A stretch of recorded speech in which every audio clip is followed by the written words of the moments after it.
I was thinking of stopping leveling up Axis for a little bit, but maybe I should do it like every other stream. Like push it a little bit every other stream so I can keep up with my averages and stuff and keep actually like making some progress and clearing out these areas. And actually, I should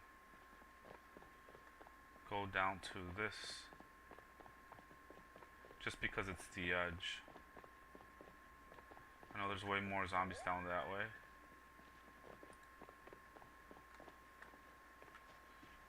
Look at him trying to sneak past me.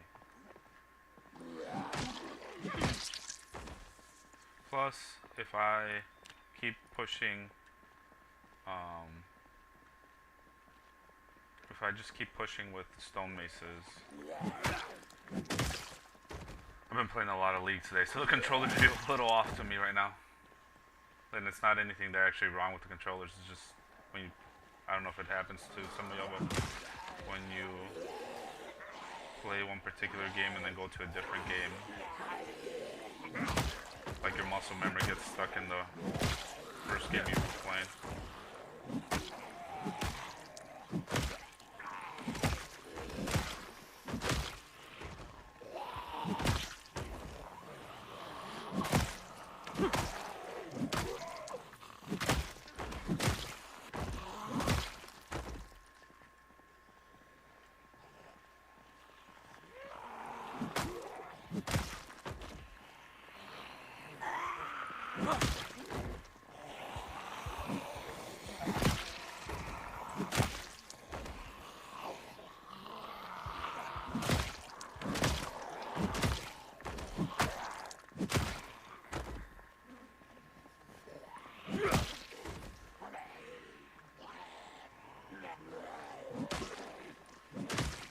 And oh, sorry, the other thing I was gonna say is like, if I keep pushing short blunt, like I'll eventually get level 10 masonry too because I'm making the stones for this.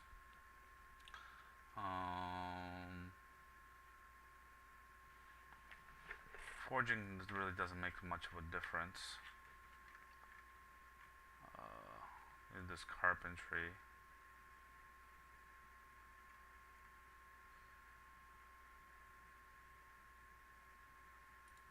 Need the butchering. It's one of the other ones that I have that's kind of high, like among others.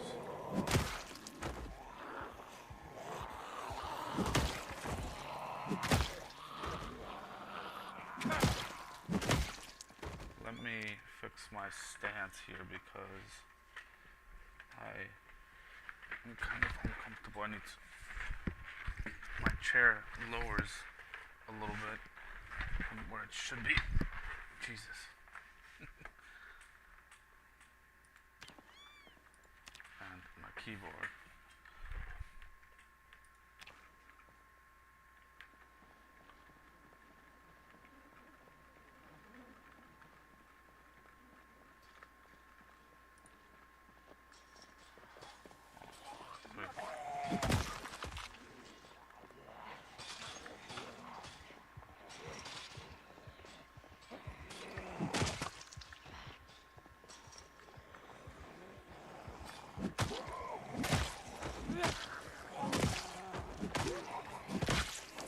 I'm gonna let myself get extremely panicked. I don't really care. We have the animals here now. Actually, the more I kill the zombies here, like.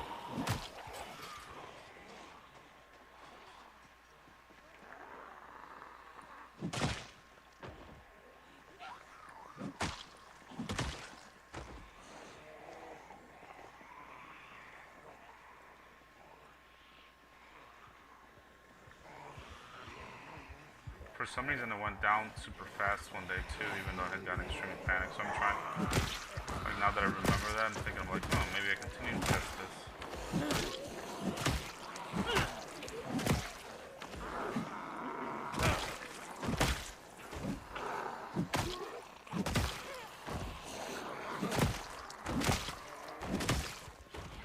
Let me check something else out too. Like I get these ideas, but then like I get other ideas that might like contradict what I was just saying. Like as far as like not pushing axes as much. Ooh, this is new. That's really cool. Names on the towns like that. So I am here. This is a great opportunity to level access because of all the jumping areas that there are there and here. Like, if I don't take advantage of this now, is kind of what I'm looking at. When will I be able to push axes the more effective way, which is to fence them? I mean, there's a bunch of fences all over this place, like, right? Like small half fences. So I guess it's not too big of a deal. There's half fences over here. So yeah, I feel like maybe I could take a break for a little bit then. And just push small blunt for a little while. See how much, oh, this is worn. I might be forced to take a break. And go back to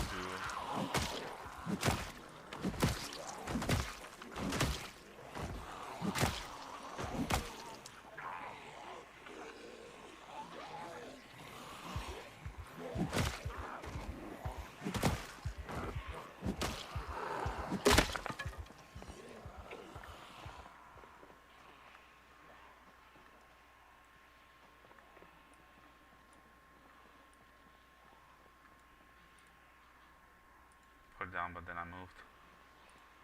Do I have one more? Oh, I have one more. So I'm not going to be forced to take a break. I'm just going to recover some of my muscle strength.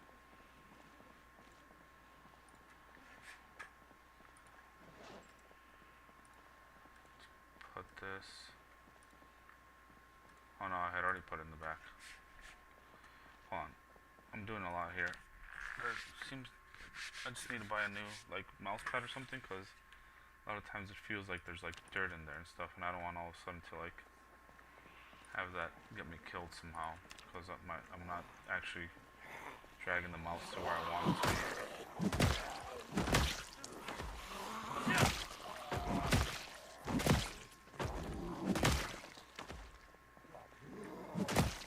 Plus, I really hadn't gotten like a ton of days to like test out how many kills I can actually push now with like level 8 strength. So I want to have a few more days of that.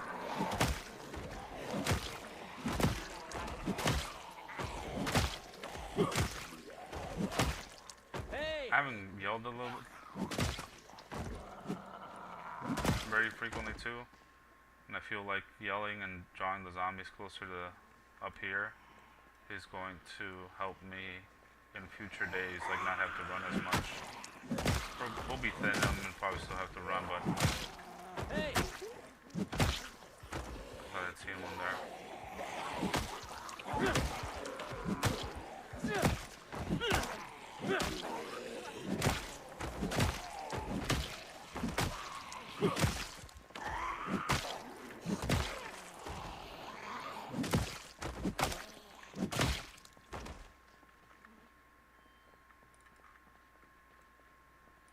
The other thing I wanted to check up is where's my fitness at? Like, okay, it's at 43,000. So how many was it for this? It was 90,000, right? So we've even gotten 3,000 here, which is probably, it's only got me like 1,000. So we got 42,000. Okay. Well, the main thing I guess to look at is like, I'm close to 50,000. Probably might get it like in another month or so. What am I doing right now? 9 months, I'm getting almost 45, so I'm getting about 5 per month. Yeah, in about another month, I'll have it. I'll have the 50,000. So then every 10 months, so seems about then almost 3 years, 2.5 years, somewhere around there. Let's start doing some activity, right? That all of a sudden pushes fitness a whole lot more, which might happen when we run to other towns.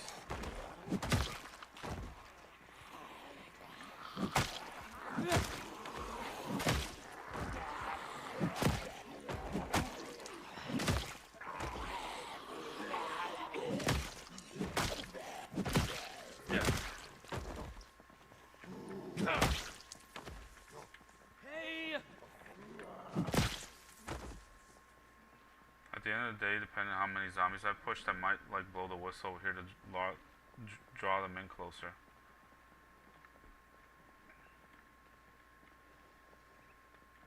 Yeah, like our moodlet went away in less than a few hours, man.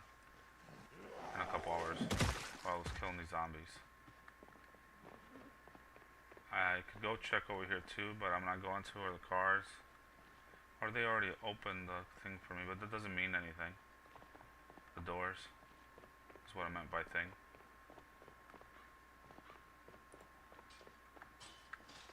Oh my god. We're still there, going at it.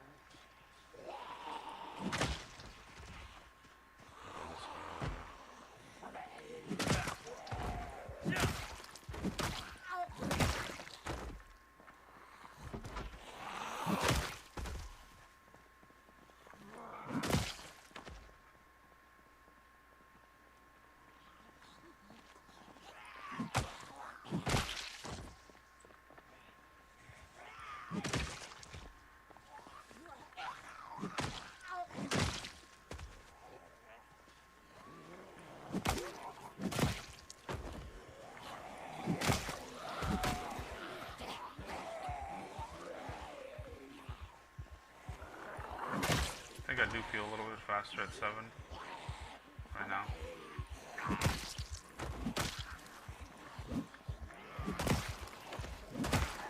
Hatch it by the light. Let me drink this. Make this go away. Go.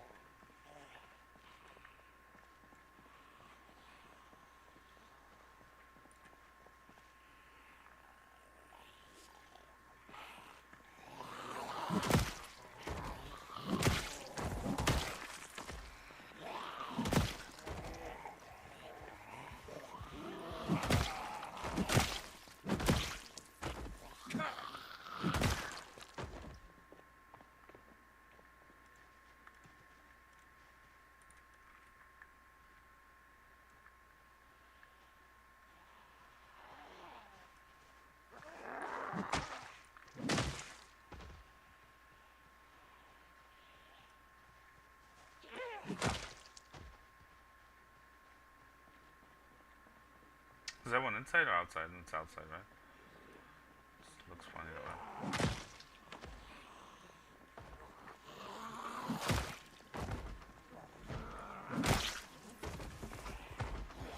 One's from the inside though.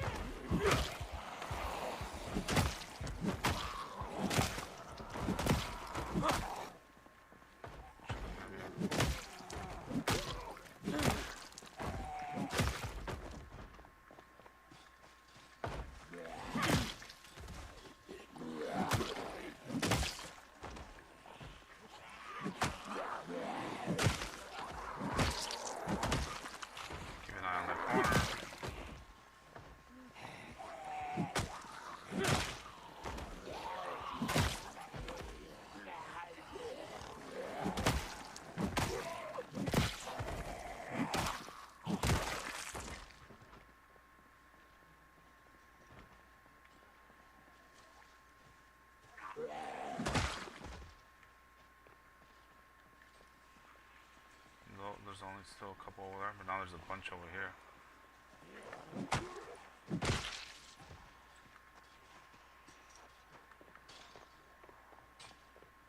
Now I hear it super, like, clearly.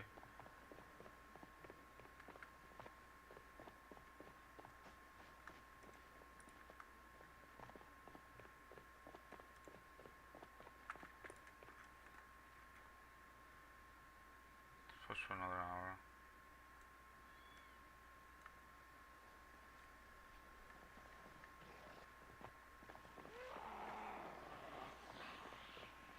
I want to keep him out of there.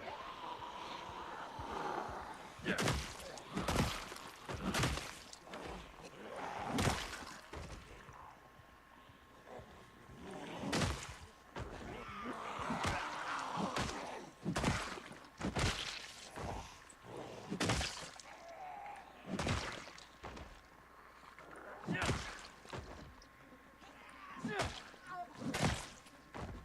It's going down.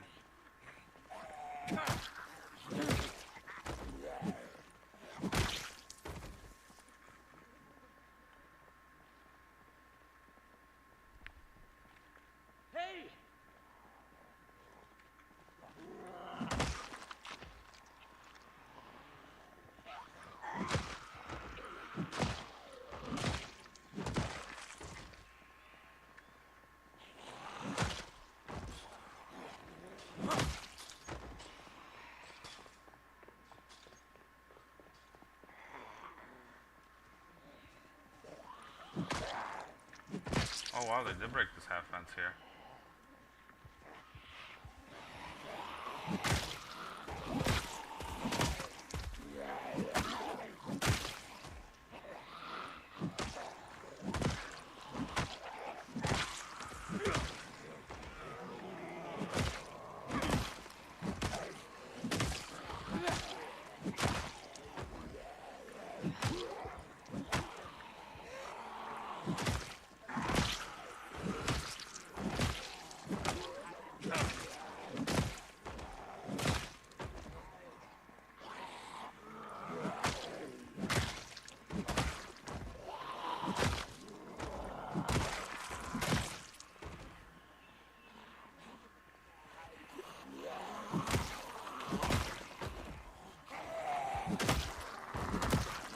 Kind of surprising how much longer I last without getting muscle strain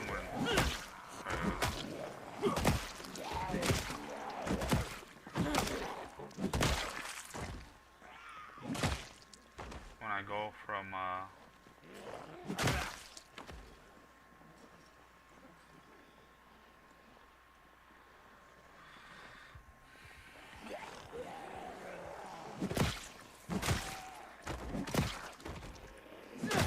like I already had these calculations, but it just feels way nicer.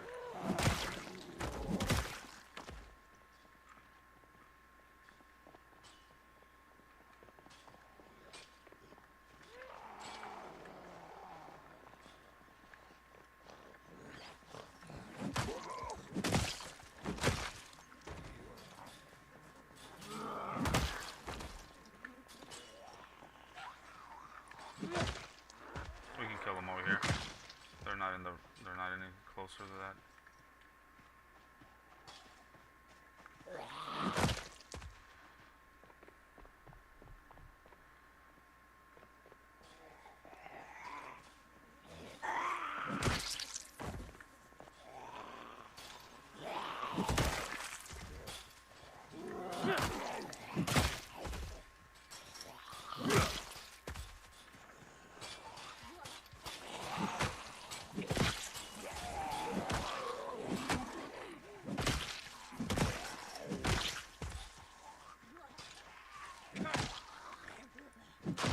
Alright, that's time to go. Okay.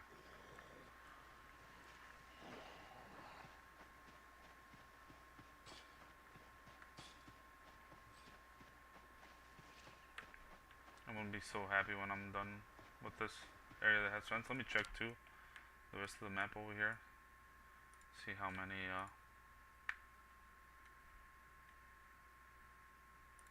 this might be my last stream too before we move to Vegas because we're getting the truck on Monday.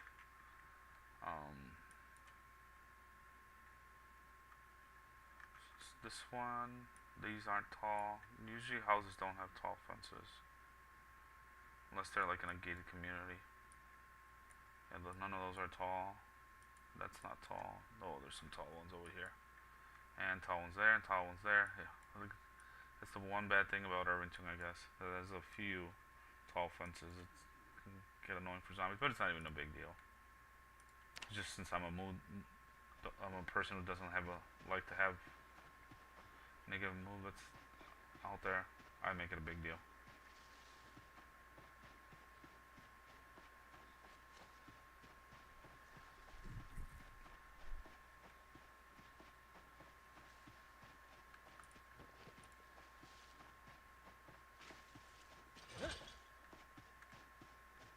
Sheepdog.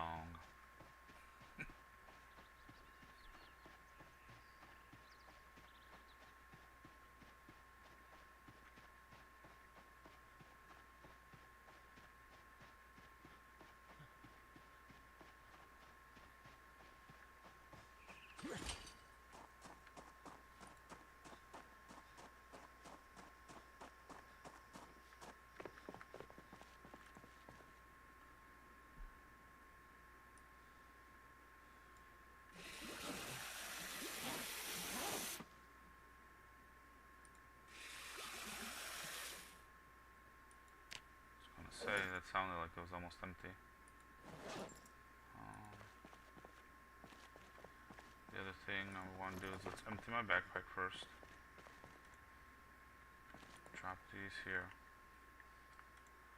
Drop this here. Drop this here.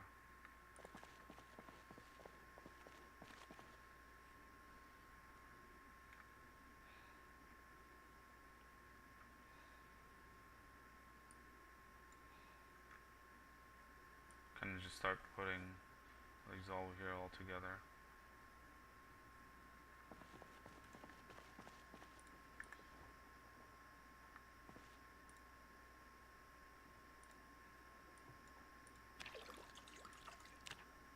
What's that noise?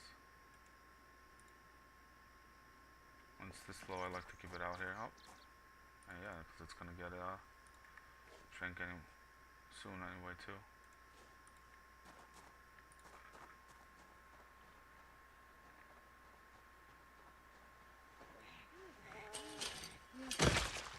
I'm wondering if I should push in a different direction to make it so that the zombies don't keep coming here. Like, what direction are they coming from? Do we just tolerate this and, like, slowly push it? Slowly, like, push wherever they're coming from later. Let me go pet these for a second.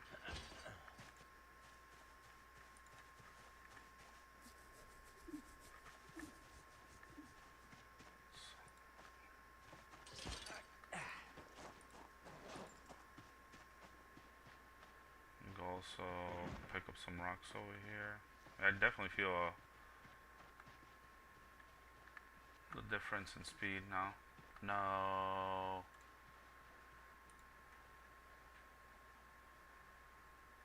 We had gone a while without getting injured, so it might just be a straight up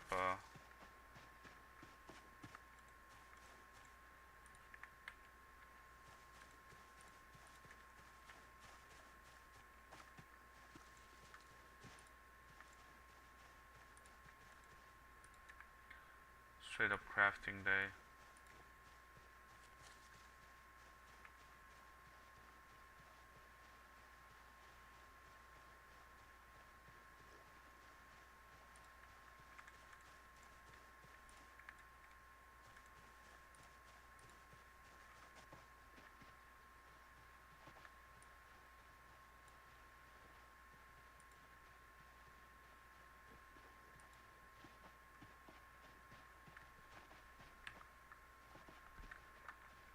Right as I was talking about being faster, now I'm slower again.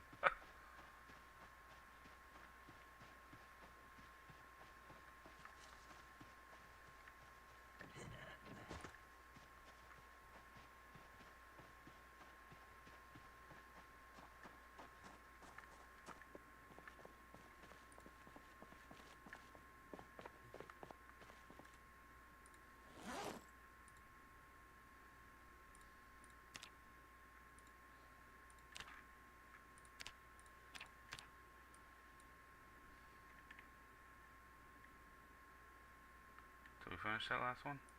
Nope, we didn't.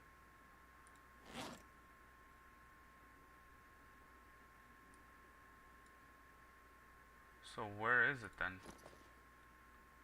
Didn't I put something in here? It did allow me to do 3, right? That's so weird. Oh, it drops it automatically on the ground? Okay. Interesting. I do have pain pills, I think.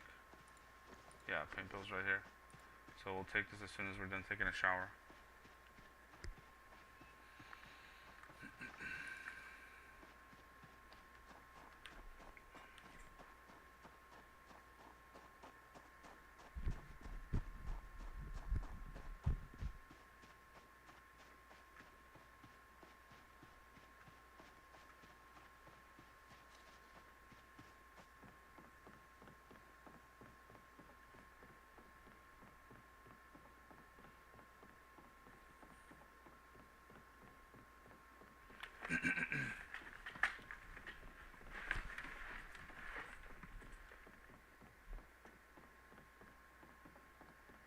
I could still try to go fight him like this, right?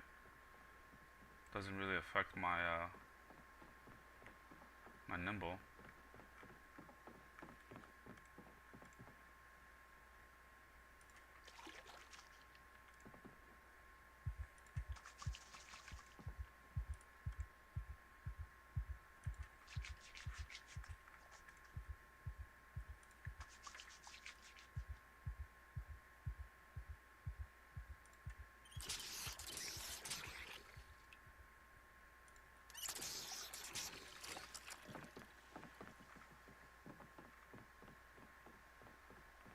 Pitch black.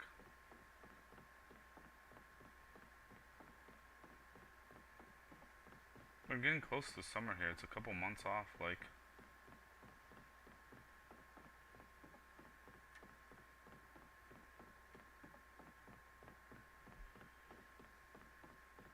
For like the super long days of like when it starts getting, when it's still kind of light out at 2300.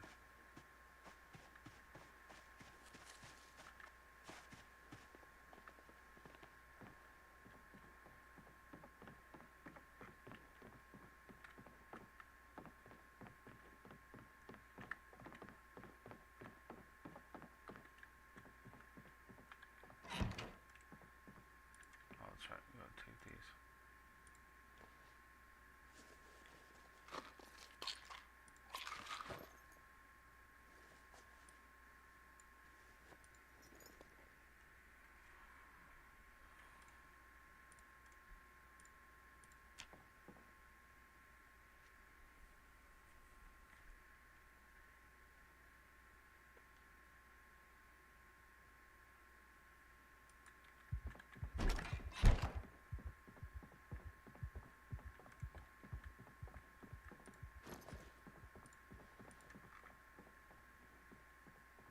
Oh, it looks like it's gonna be a foggy day. If it is super foggy, then I might just like,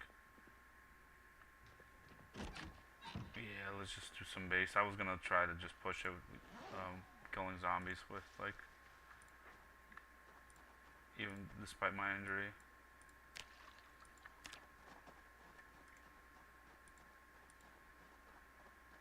I don't think I've checked the coop in a couple days for like eggs.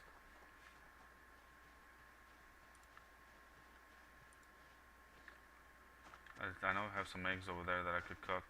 Let's.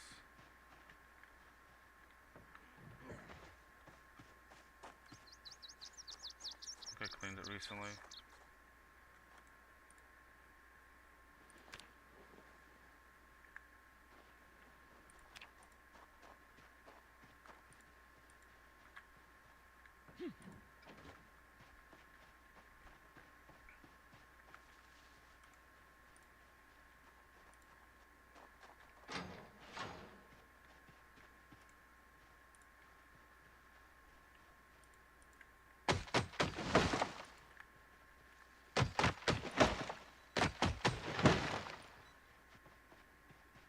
Just gonna push the pain a little bit today. Yeah.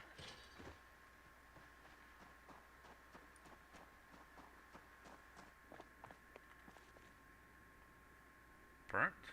Oh, I must have forgotten about these. Whoops.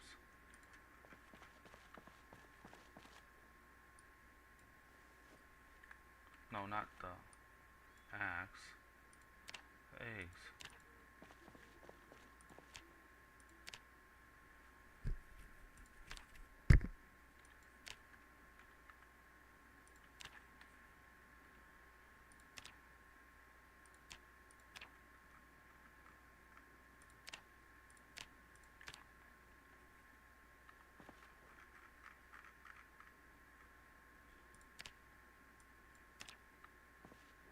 Oh no, we don't want the long stone. No, those are gonna appear every time they're there. So bad. Alright.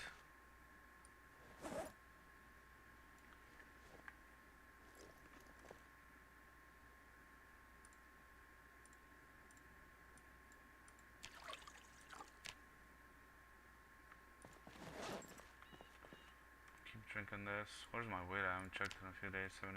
Okay.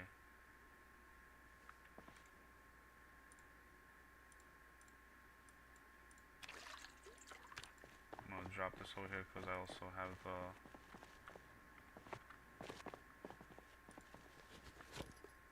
need to use this up or drop it off here. Guess I'll drop it off since I decided not to push access for a while.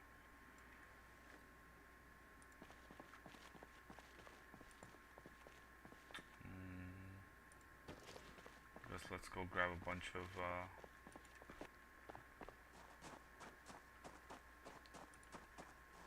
branches.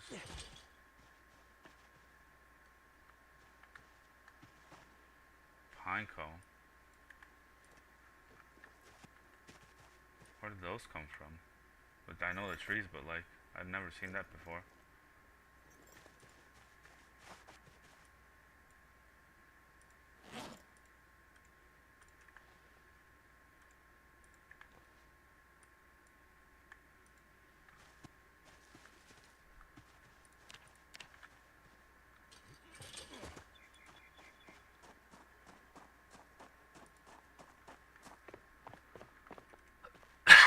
Excuse me.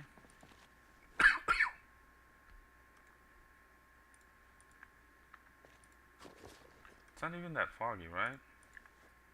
Yeah, but take it easy. We've got a few things to do anyways. Grab a bunch of these branches. I can light the fire over here for the day. Get some carving done. No, this side. Hold on. Whoops.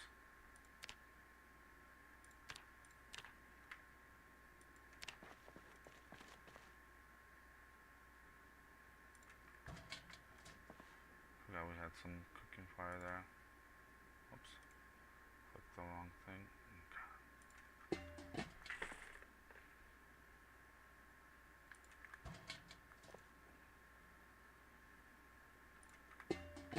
Could finally go make the door too.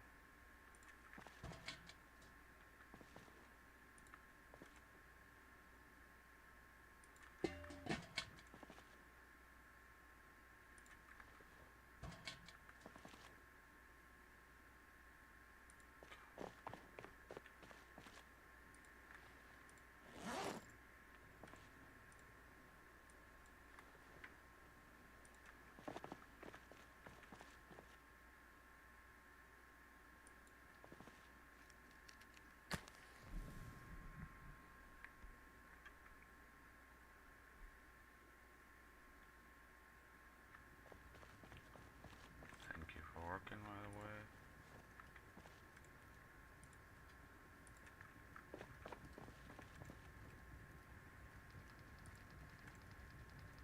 Oh,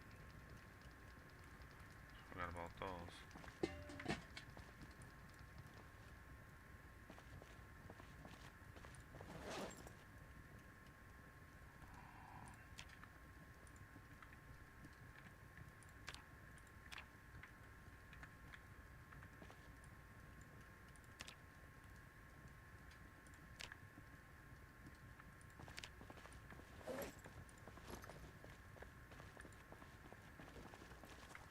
This is what we need for the door.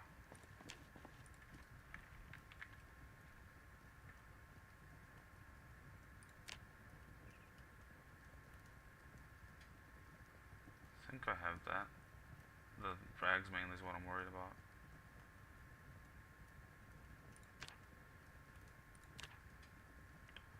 Planks.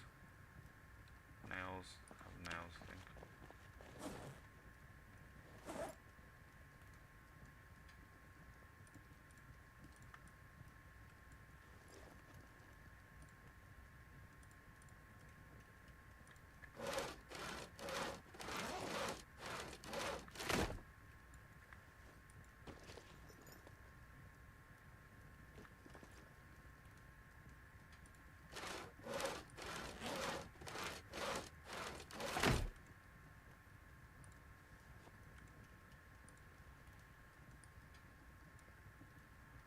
Okay, for that right now.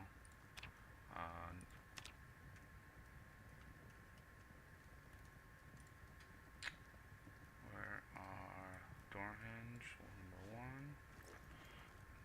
I need more.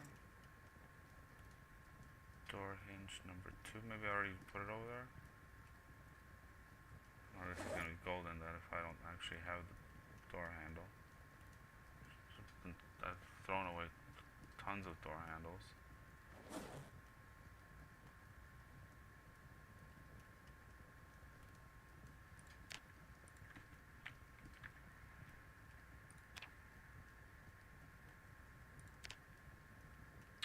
The doorknob is right here, but the hinges aren't. So where is it on the ground? No, it's not on the ground. Am I missing something here? There it is. I had brought in door.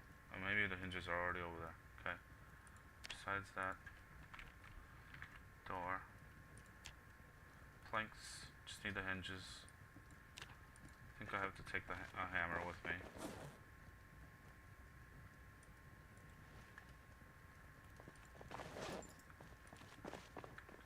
I think the hinges, I have them already where they're at. But to build the frame, I need the logs. And I need rags. How many rags do we have over here?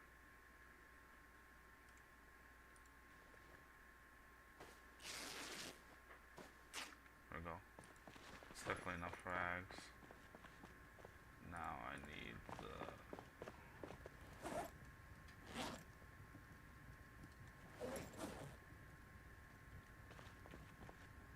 Where's the rope that I had? I thought I placed it over there, no? Where's the rope? Where's the rope? Where's the rope?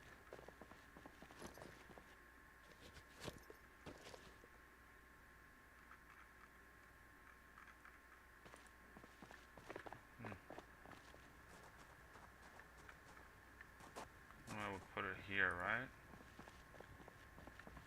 It's one of my more common use items, so I put it over there.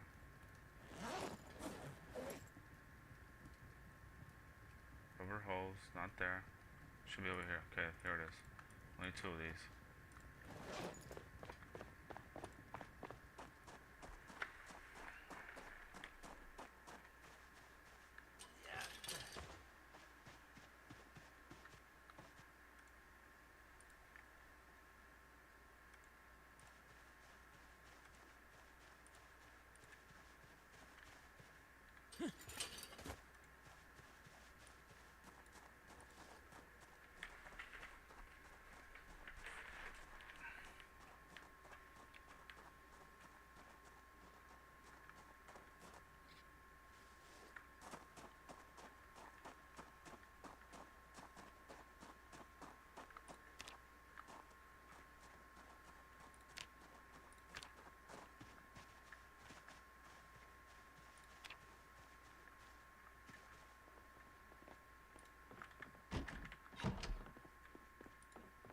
I have to undo the logs. There's the door hinges.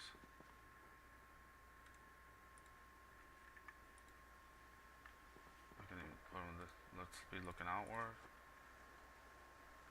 Craft.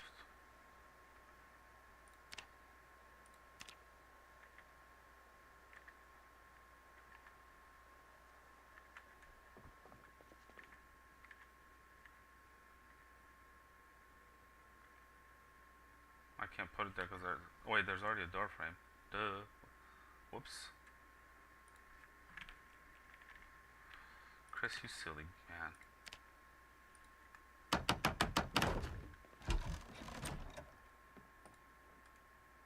go back to stacking the logs then. We'll take them over there.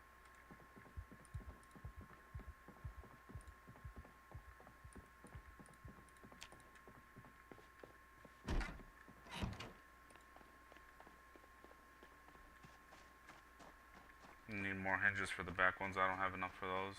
We can put this hinge out of here then. Maybe use the one we had.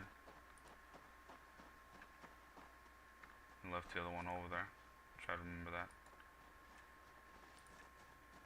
What was it? Oh, it's stinky because I have zombies there. I was like, why is it stinky?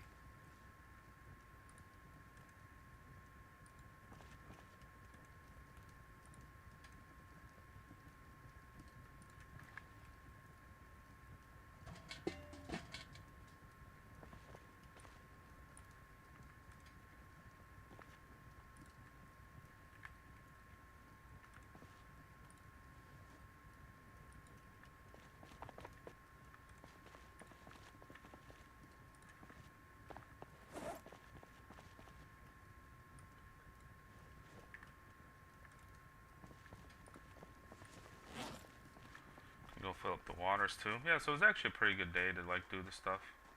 Just do some base maintenance.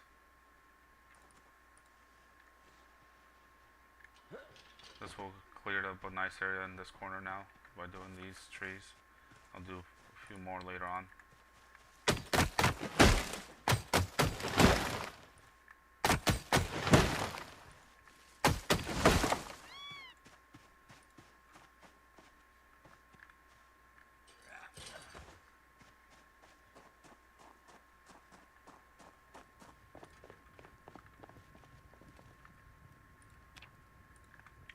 And just push twine.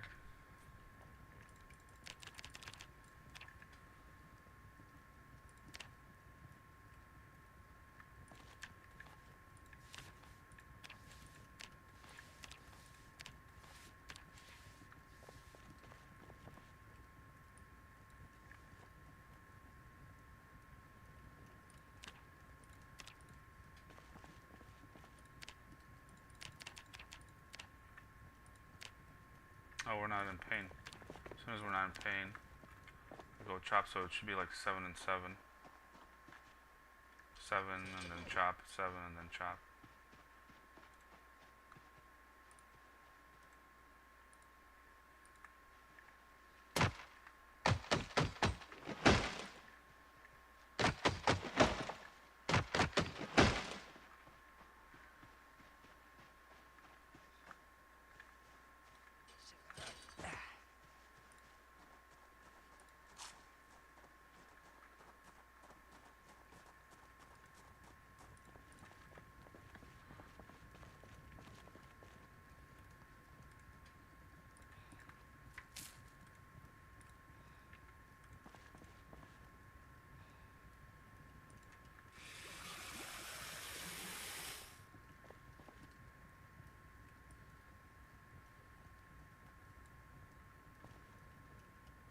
Covers the thing. Just when the mullet's gone, right? That's what we said.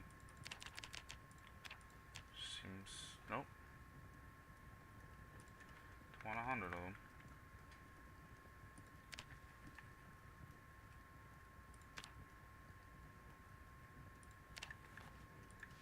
Pain's gone, stuff, but we already like made this a base day, so might as well just push that.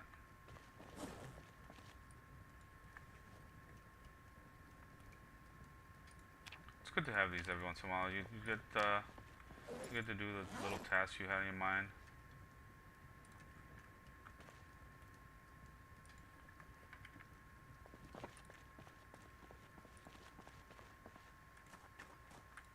And drop the hammer too. Oh, I need to do that. I meant to cancel what I was doing.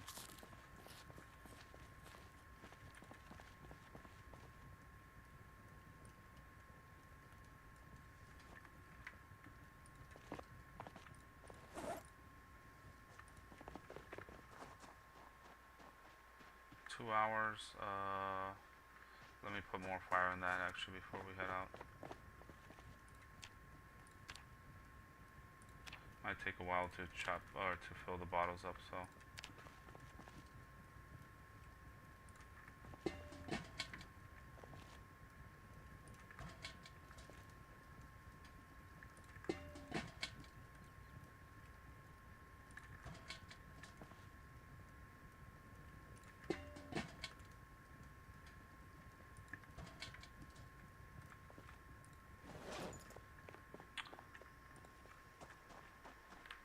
We'll have plenty of time to do like 3 more trees, I think. The pain mode will go down because it seems to like be every hour.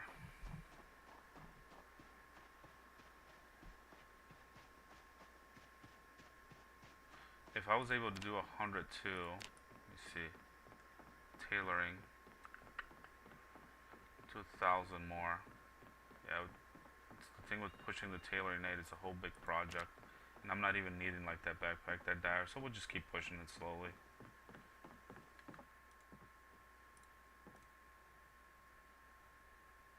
Fill all, I guess.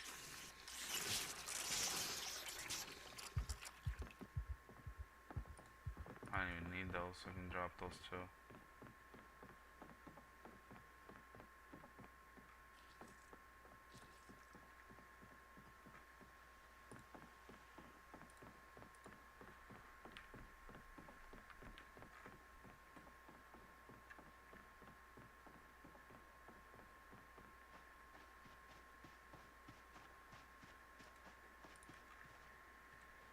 the hell?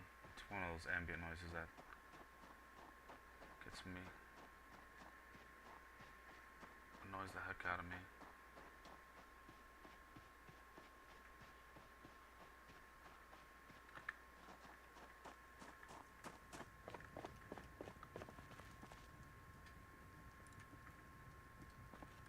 There. Drop this here.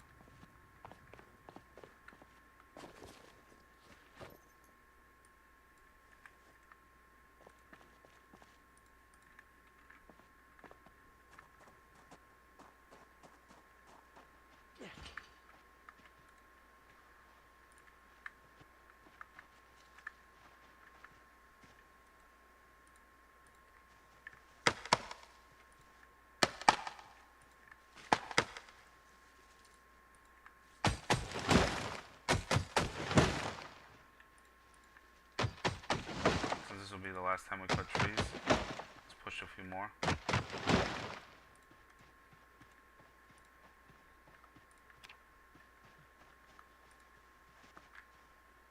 Yeah. I think I still have a bucket over here, so I don't have to milk the. I don't have.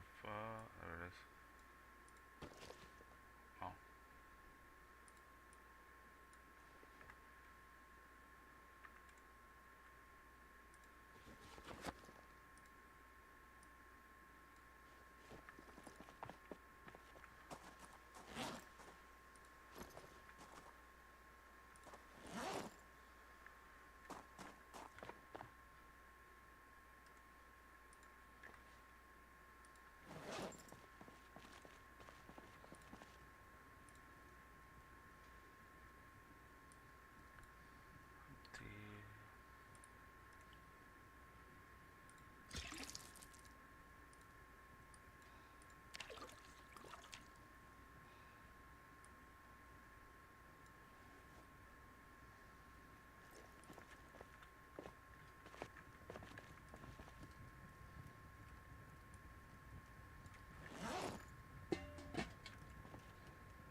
The reason I was doing the math on how much experience I could do for the shoes is since I found out a bit of a formula of how many I could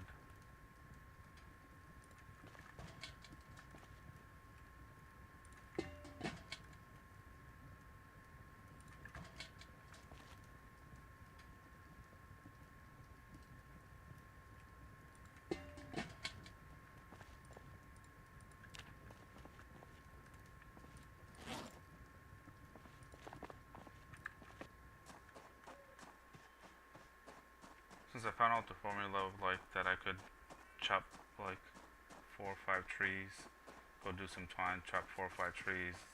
I might have another base day soon where I just do that, just to clean up their area a little bit. I like it looking nice. I said I don't roleplay a lot, but that's one of the things I do like to do.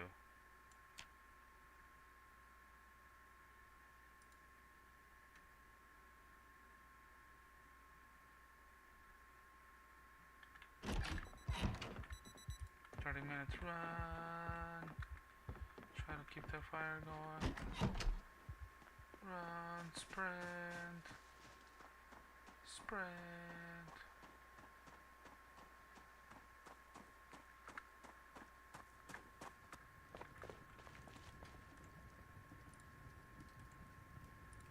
Come on. Come on.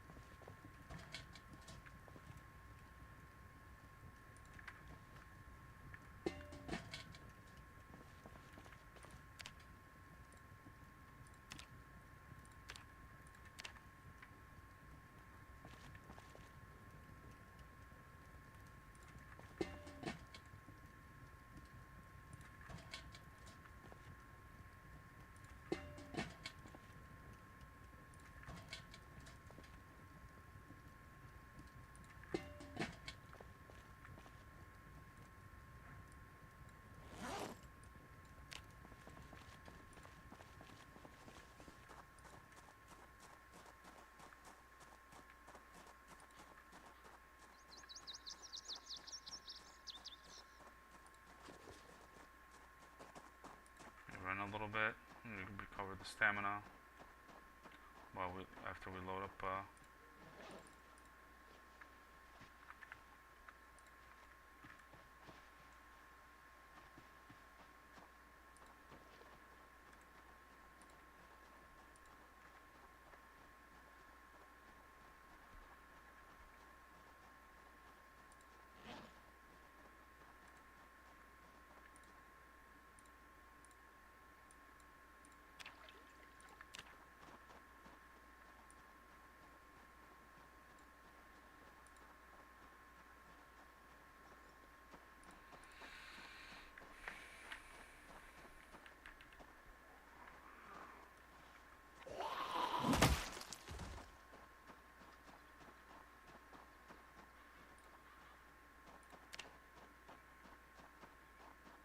Oh, we have 3 bandages on me.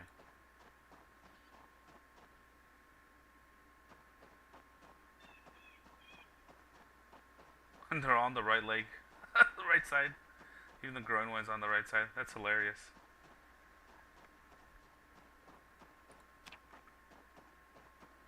I think it's time to use the whistle again.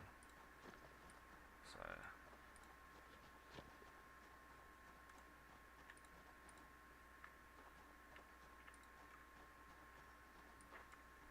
that's a way quick.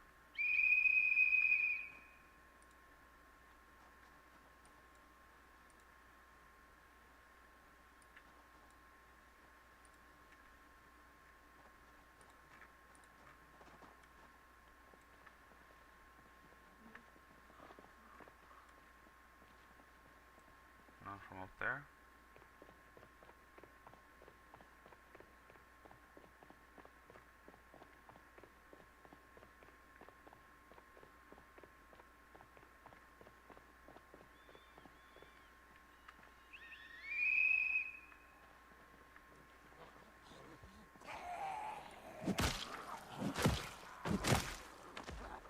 I see those fences and I want to push axes, man. Hi Chris, your mic sounds a bit far off, far away. Hey Grim. Let me try to this with not sound. 1 second, messing up here. I haven't been typing well today. Sound mixer option, I think. Nope, that's not it. It's sound settings. Yeah, control sound panel. Maybe it was the same one. I was just goofing up. Levels 84. I'm hesitant to put it at 100. I guess because it was so low, let me put it actually at 95. Just because then it picks up the keyboard and stuff. Appreciate the feedback though, and thanks for hanging out, bud. Is that better?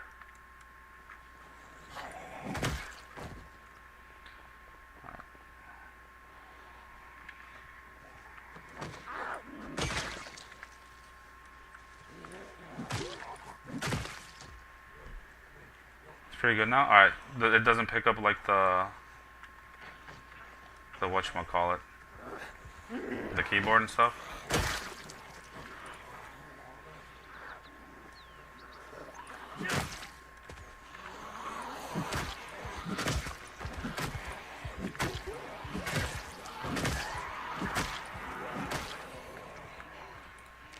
What is going up with me not one-shotting these guys? It was just fine. Minimal? Okay. I'll fix it in a second. Let me kill these zombies real quick.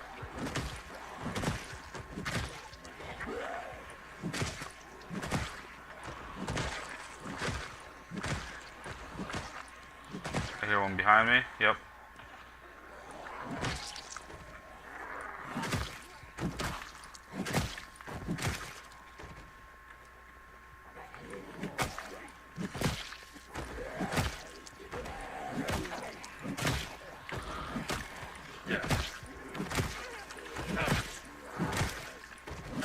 I guess since I'm doing a lot of clicking, I'm going to do it now, right? Sound settings.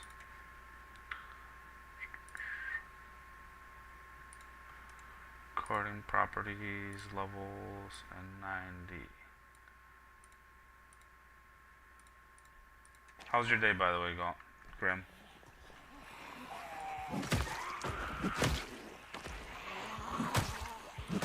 I just like to get that sweet spot, you know? If you can hear me a little bit more clearly without having to listen to the clicking, then that's what we want, right?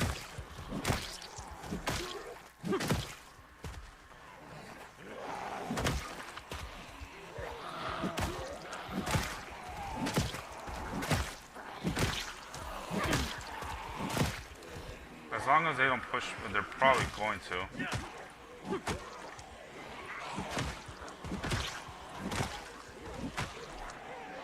Sounds perfect now. Thanks, bud. Appreciate you helping me straighten that out. We already have another one here.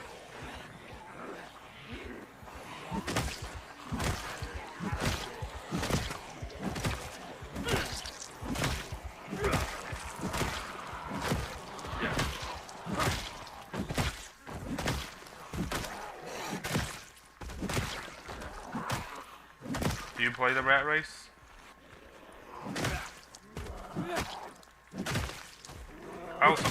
I also was kind of speaking kind of quiet because it is late at night and my kids are sleeping.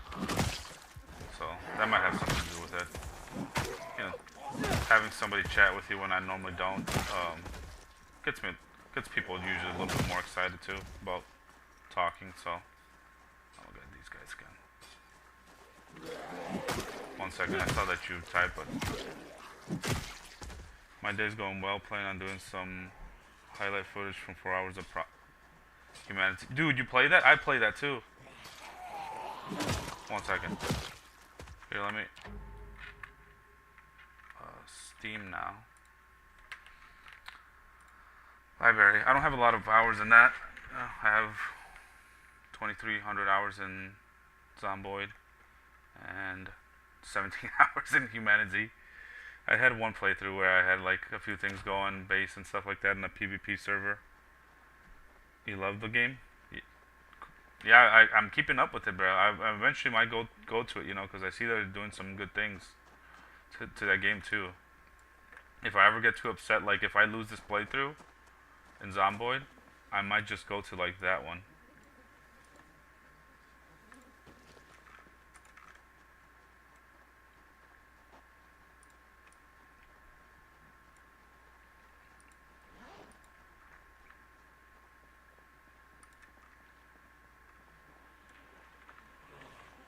Gotta wait a little bit.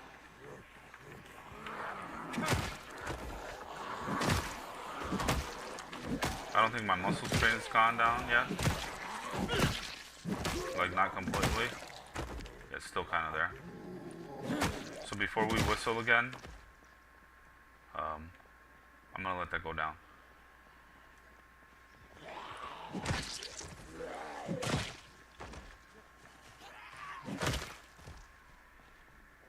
I've been looking to add some Project Zomboid footage to my channel, but I'm awful at the controls.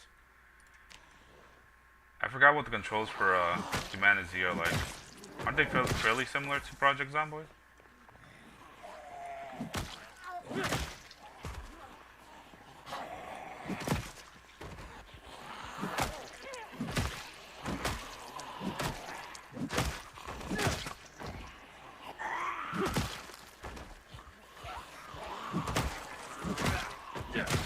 I didn't check what my kill count was.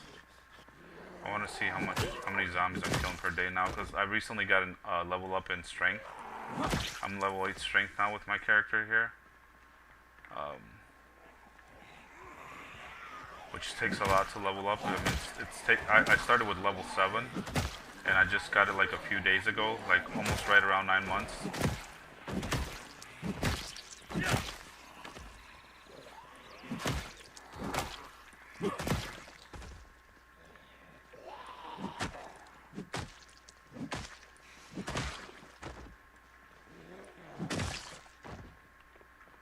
Go in the middle of this right here. Oh, don't get injured again. And I'm going right by this tree, but you can usually hear them coming before you see them even from the tree, so I'm not too worried about it. See, I can hear him right now. Not close enough. Let's go.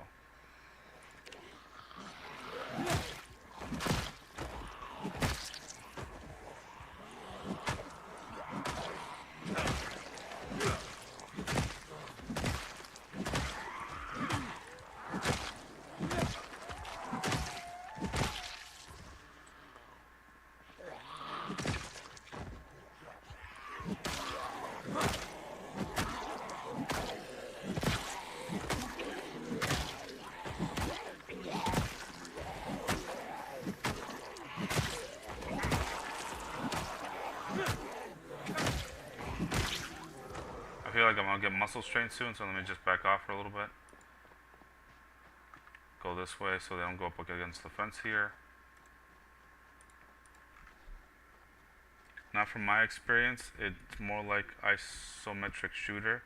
PC might have changed the controls from the last time I tried it. Gotcha. Isn't the camera, like the camera angle's like what's biggest, right? Because they're both like third person, but like that one seems more to be like on top of your character, where this is like almost from a helicopter view. So I could see how like that would screw somebody up. You know, throw somebody off, not screw somebody up. It sounds like you're making more of a mistake when it's not really that way. Filling up my leather bag that I made. I love this thing. Made this backpack too from, oh, you punk.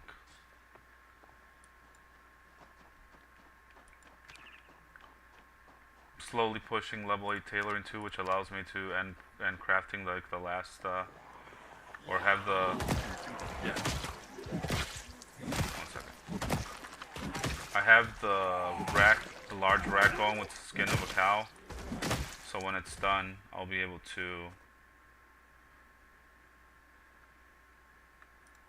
make another, and level 8 tailoring. I'll be able to make an even bigger backpack. I'm really interested to see how it looks. I'm not pushing for it right now because I really don't need it. Like, I'm not even looting inside the houses yet because I don't want an alarm to go off and there'd be like thousands of zombies. I might start looting it when like I kill a few thousand around this area. So in case the alarm goes off, like it's not a ton, like it'll be about half. Because I watch another streamer, her name's Claire. She's 4th, I think, on the rat race. 4th or 5th, somewhere around there. And she had a few alarms go off in rat race settings. She's also doing the rat race, so I don't know if I specified or not. 1 second. Where is your base? I've never seen that many zombies before in PZ. Yeah, I'm doing a specific like challenge called the Rat Race Challenge, which is pretty much like max difficulty on just about every setting, or like the more important ones, I guess. It's times 16 zombies. When you gain experience like doing anything, you don't gain like the full amount. You gain like 80%, 0.8 essentially of what you would have gained. Muscle strain, I think, is a little bit faster too. Animals don't spawn as frequently as they do in apocalypse mode. What else? What else? So that's like the settings of it, right? The challenge is to kill 1 million zombies while also getting all the skills maxed out to 10, like all of them. First aid, like all of them.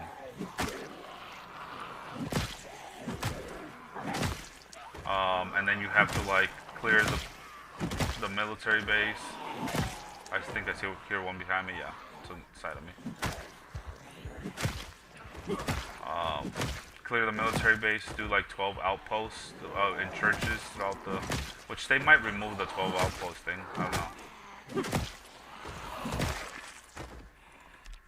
Do you start the game off the game as regular PZ, like no weapons, gear, zombies all over? Yeah, pretty much. Yep. Here, I'll show you real quick in this what my plan was. I eventually plan on making a video on it on my YouTube channel. Although, like, doing this might have killed my YouTube channel because since I'm spamming sometimes even 2 videos or playthroughs a day, people might be like, oh, he's just doing that. So whenever there's actual like a video come out, people get the notifications. Like, I'm not gonna go see him. It's just a notification for one of his other videos, unless they read the title. I guess if they read the title, I might have some people watching it. But anyway, I spawned Echo Creek because you can't spawn Irvington. From there, I went down to this area here, this house with the pond, because I also have claustrophobic, but the first floor of this area doesn't trigger it. Claustrophobic initially at the very start doesn't trigger if you're like in a room that has like 64 or some squares. Like if you count the squares here, it's like 8 by like 10 or something. So that's way more than, that's the 80.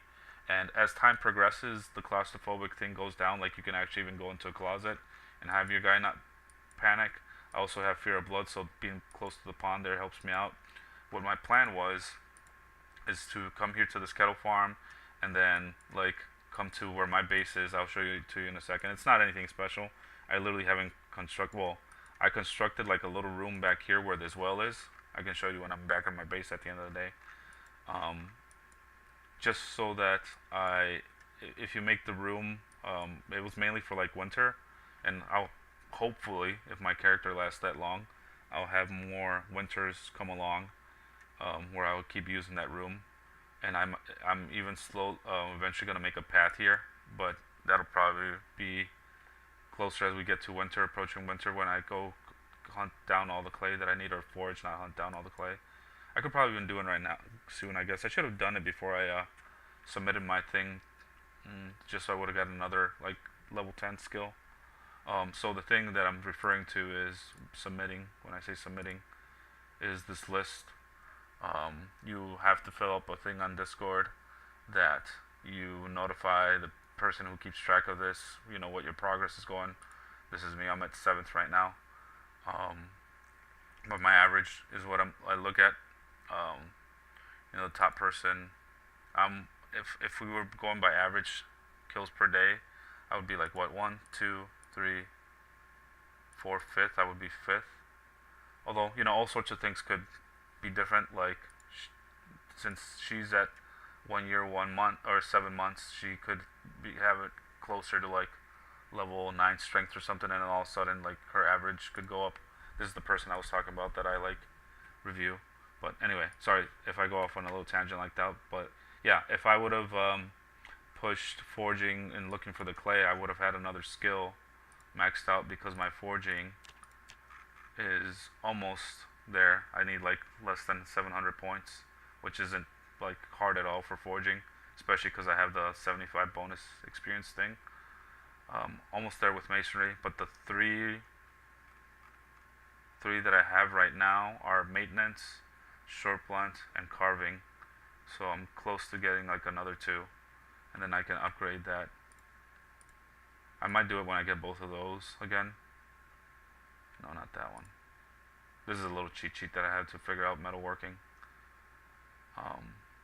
Yeah, this is currently right now I just have the 3 here because I submitted this like yesterday, and they updated it. So that's why it says 30,000. I'm only at like, yeah, just a few hundred more since it was just yesterday. So yeah, and from here, I have sheep. I got sheep at a couple different spots. I got sheep here in the kettle farm. I got sheep here, which those guys are still there, but I'm just probably gonna let those die if they end up dying ever. Just because they're not like the good breed that gives you a bunch of milk. And I already have like more than 10 sheep, close to 15 even actually. What I'm gonna do is let the good breed, and here I'll show you what I mean by good breed too. Let the good breed just like keep reproducing and have about 10 of the, like, I don't know, 5, 6 of those be adult ones, and then like kill all the other ones, just because it's also like requirement to keep the sheep up with like water and stuff like that. So you don't need more than like 5 or 6 of the good ones. There's a link here and I can post it for you. It's just some basic information of like, well, not basic information, it's really good information about all the breeds of the cows. Let me actually zoom this a little bit because it's way too zoomed in. gives you a better view. And I have, this is the best sheep for the milk because its maximum storage is 13 gallons. Milk production is 3 times faster than the other two breeds. This one only gives meat, so I'm gonna kill all those eventually, and these, because these are for wool. I'm gonna level up. Whatchamacallit, tailoring without the wool. I'm just hoping for a book. Mainly, I'm trying to get to like level 8 tailoring, and then I'll wait for like a level 5 book if I ever get it. Oh, because that's another thing of the rat race settings. Loot is set to super low. So when you're looting houses, if you go to like a kitchen, you might find a drawer with like 10 items, but in the rat race settings, you will only find 2. And there were also sheep in like this farm here. So I have tons of sheep. I found chickens in this farm here, right where the sheep are at too. So I got those to help me when I'm trying to lose weight. My strategy when I'm trying to lose weight is just to keep drinking the milk, and probably in another day here, I'll go kill my bunnies that are at my other base, where I started in the pond house. But for now, or for today at least,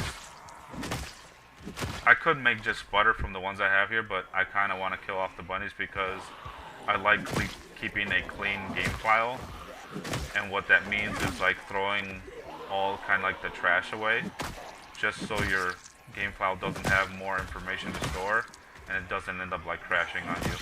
So that includes my animals too, because I have about like 30 I think animals left at the other base. So if I keep eating those bunnies, obviously that's going to keep going lower and lower. And if I wanted to start like a bunny farm, it's not like starting a sheep farm where we have to like go to a farm and hope they're there. We can just do trapping, and eventually with trapping you'll catch live bunnies, and it's not even that hard, especially because I already have a few points into trapping as well. And I could craft the best traps in the game, the metal ones.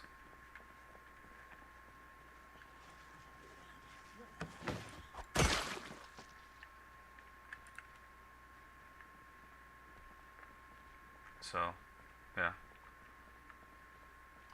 Let's...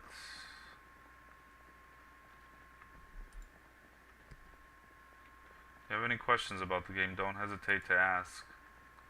Besides the rat race stuff.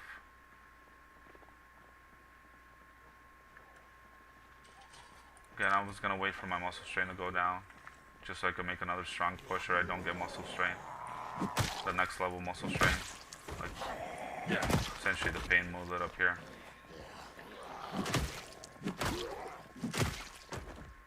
I know this in itself is gonna draw a few, but that's okay.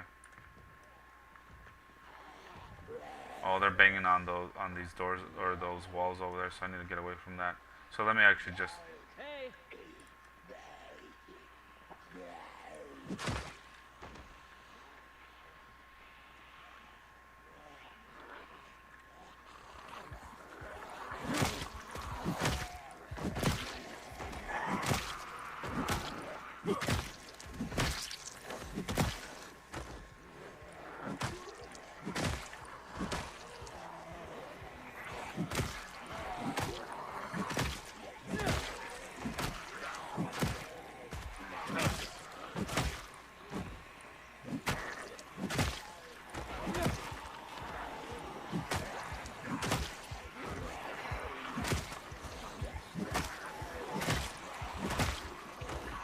That's all they just had. Just give me 1 second. Ooh. It's lagging a little bit. Read my last mention about there are limits how to kill the zombies. You start.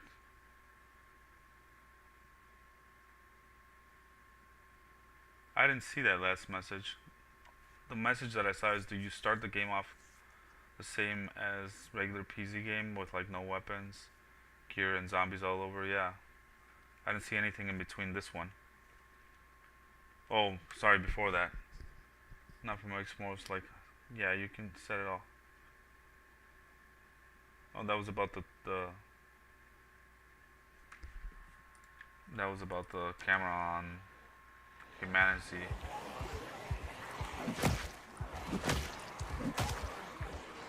They're probably gonna push me back into the... Yeah, sorry about that. I don't know why I didn't go through. Oh boy, that I almost moonwalked on that one. Whew, that was a close call. That's why I give myself enough distance though.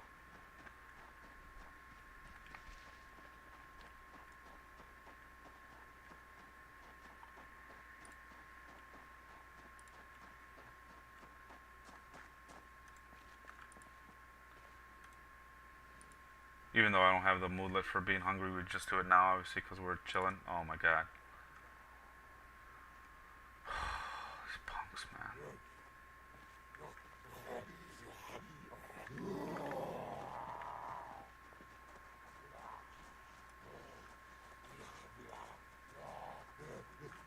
I want to lure him away from there so that the stink doesn't get to me. See, the one zombie doesn't do anything, really. But, like, two has... Oh, okay, nice. Pain moodlet went away. Or pain notification over here went away. Not pain, whatchamacallit? Muscle strain notification. Sorry, it's late. Kind of tired. We're moving to Vegas in a couple days, so been packing boxes and stuff. I was kind of hesitant to even stream tonight, but I was like, I'm not gonna get many opportunities.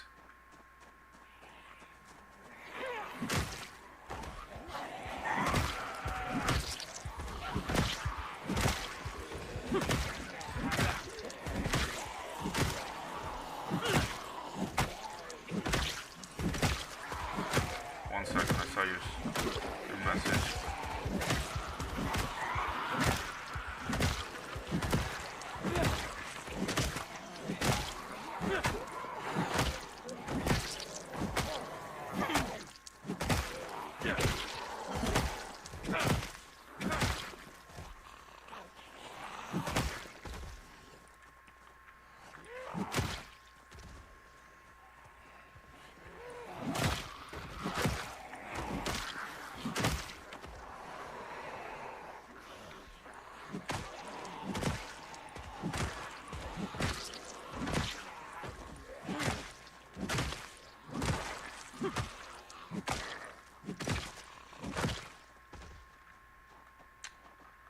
Go chill over here for a second.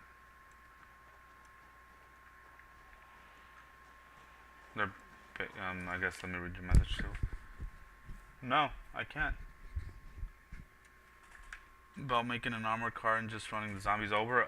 You can't make armored cars in this. It's not like Humanity in that sense. I think in that one you can, right? I think I saw the update for that or something. I know you have to put like the cars together a little bit with the batteries and like the other components. Oh shit. That's one thing that's actually really cool about Zomboid. Like, it's so in depth that like the cars have more parts here than they do in Humanity. And if I'm pronouncing that wrong, my bad.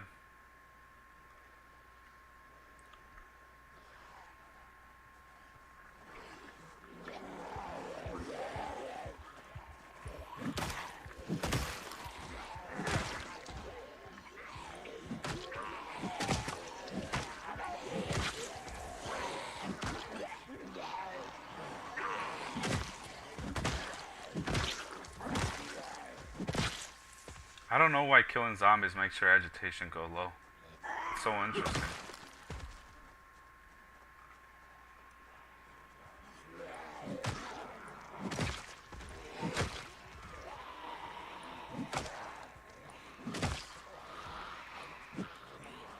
I hate this angle, and I'm way high up. I need to zoom in a little bit.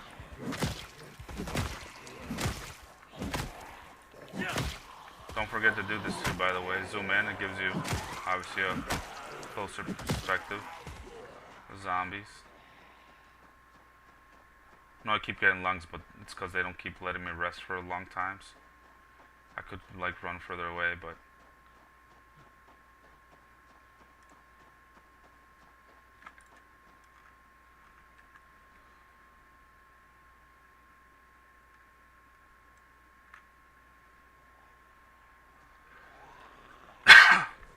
There are mods for that though. Um, I think there's mods for like getting your cars to be armored. As far as the rules go, I think it says to not use exploits like that.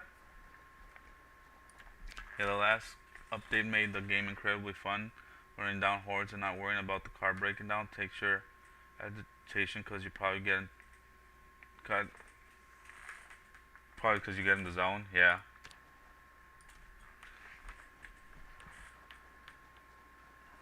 Yeah, you're just like clearing the zombies, so it's, you know, yeah, like, yeah, I'm killing zombies. It's not as there's not as many as there were before. So I switch over to axes every once in a while when I'm close to a fence and they hop over like that, just because I want to slowly get like some points in it still each day. Like if I get 3 or 4 points each day, and this day that I decide to push axes against, obviously it's going to be easier because of those 3 to 5 points we get. And it's not even like a requirement. It's like if the opportunity presents itself, I will always try to kill like 1 or 2 zombies near the fences.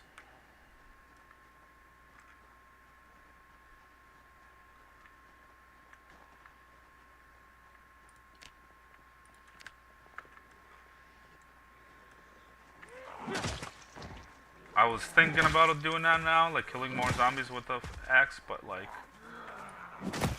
they've kind of been pushing me over here. Oh, and I had heard some behind me too.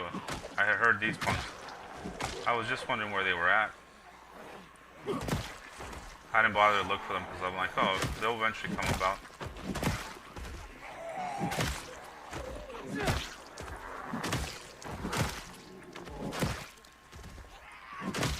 Yeah, so in this mode you try to like almost min-max as much as possible, just because, you know, we are in a race. It is a bit of a competition, so you want to try to like be the first or the most effective, which I didn't pick like the most effective. I probably chose one of the least effective weapon classes in short blunt to get the million kills, but that's okay. At least we got it done and out of the way, I guess. But it's still not good enough to like push zombies just because of the muscle strain and stuff. Like the higher you get in strength, the less muscle strain is a problem, just because you recover from the muscle strain quicker, and you also like don't get there as quickly, you know. Like for example, when you're level 1, you could kill like 1 or 2 zombies and you're already at like the notification for muscle strain, right? Or I'll even show you, watch. I guess I've been killing a few right now, but let me go like chill for a little bit. I'm gonna chill for about 20 minutes so that the muscle strain's completely gone after I kill this zombie. And I'll switch to hatchets, watch. And sit on the ground. Oh god. Okay. It should be pretty much gone by now, right? I should have like 0 muscle strain right now. If there was a bar for that to show it, it would show. Okay. That fucking sucks because I like one-shotted that zombie, but watch. 1, 2, and I'm 2-shotting this zombie. 1, 2, 3, 4, 5. Look at about 5. I guess if you count the other 2, it takes about 8 hits for me to go to the muscle strain because my axes is only level 3. Whereas, let me try to clear an area out so I can be without muscle strain again.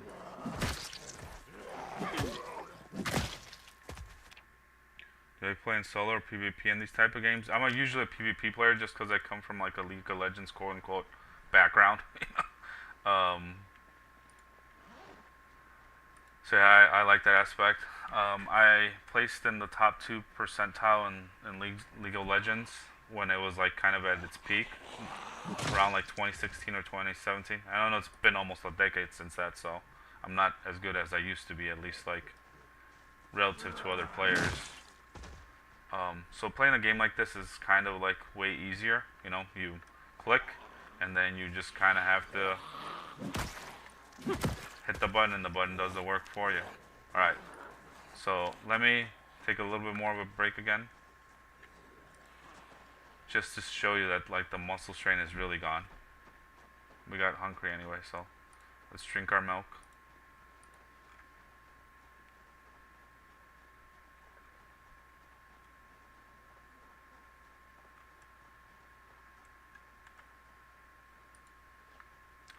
I might still eat or make some butter just because since it takes me all the effort to run over by where the bunny's at, the bunny alone doesn't get me my high weight. So alright, let's look at this. Muscle strain should have been pretty much gone, right? So 1, 2, 3, 4, 5. I'm just counting the hits right now. 6, 7, and I'll run to the next ones because you're like, well, you had a little bit of break from me when you ran there to when you killed the next zombie. Well, I'm not saying you say that, but like you could make that arguing point, right? 9, 10, 11, 12, 13, 14, 15, 16, 17, 18, 19, 20, 21, 22, 23, 24, 25, 26, 27, 28, 29, 30. Give myself a little bit of distance.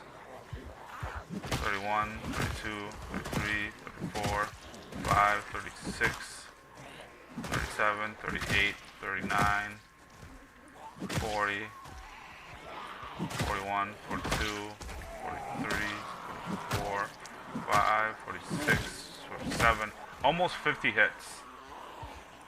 Like 45 hits before we got to muscle strain. And then to get to even the nuts level, I should have kept counting, right? I'll count it again next time. Try to remember to count. Oh crap, I should have gone on this way too. Now they're back at the fences again. That's alright. They'll get off of it soon. On top of like you not getting muscle strain as quickly, you also recover from it quickly. So even here as I'm stepping back and hitting some of the zombies, you know, just because it's taking them a little bit to get to me, I am recovering some of this muscle strain.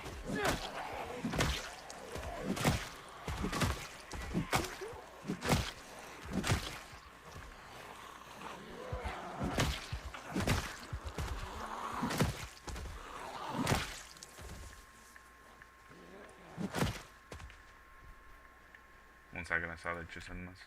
Yeah, that's like day and night difference between the axe and this. Yeah, just because I have level axe. And here's the other thing to consider too that's like really important about muscle strain if you didn't know. Let's go to weapon types. So I was just using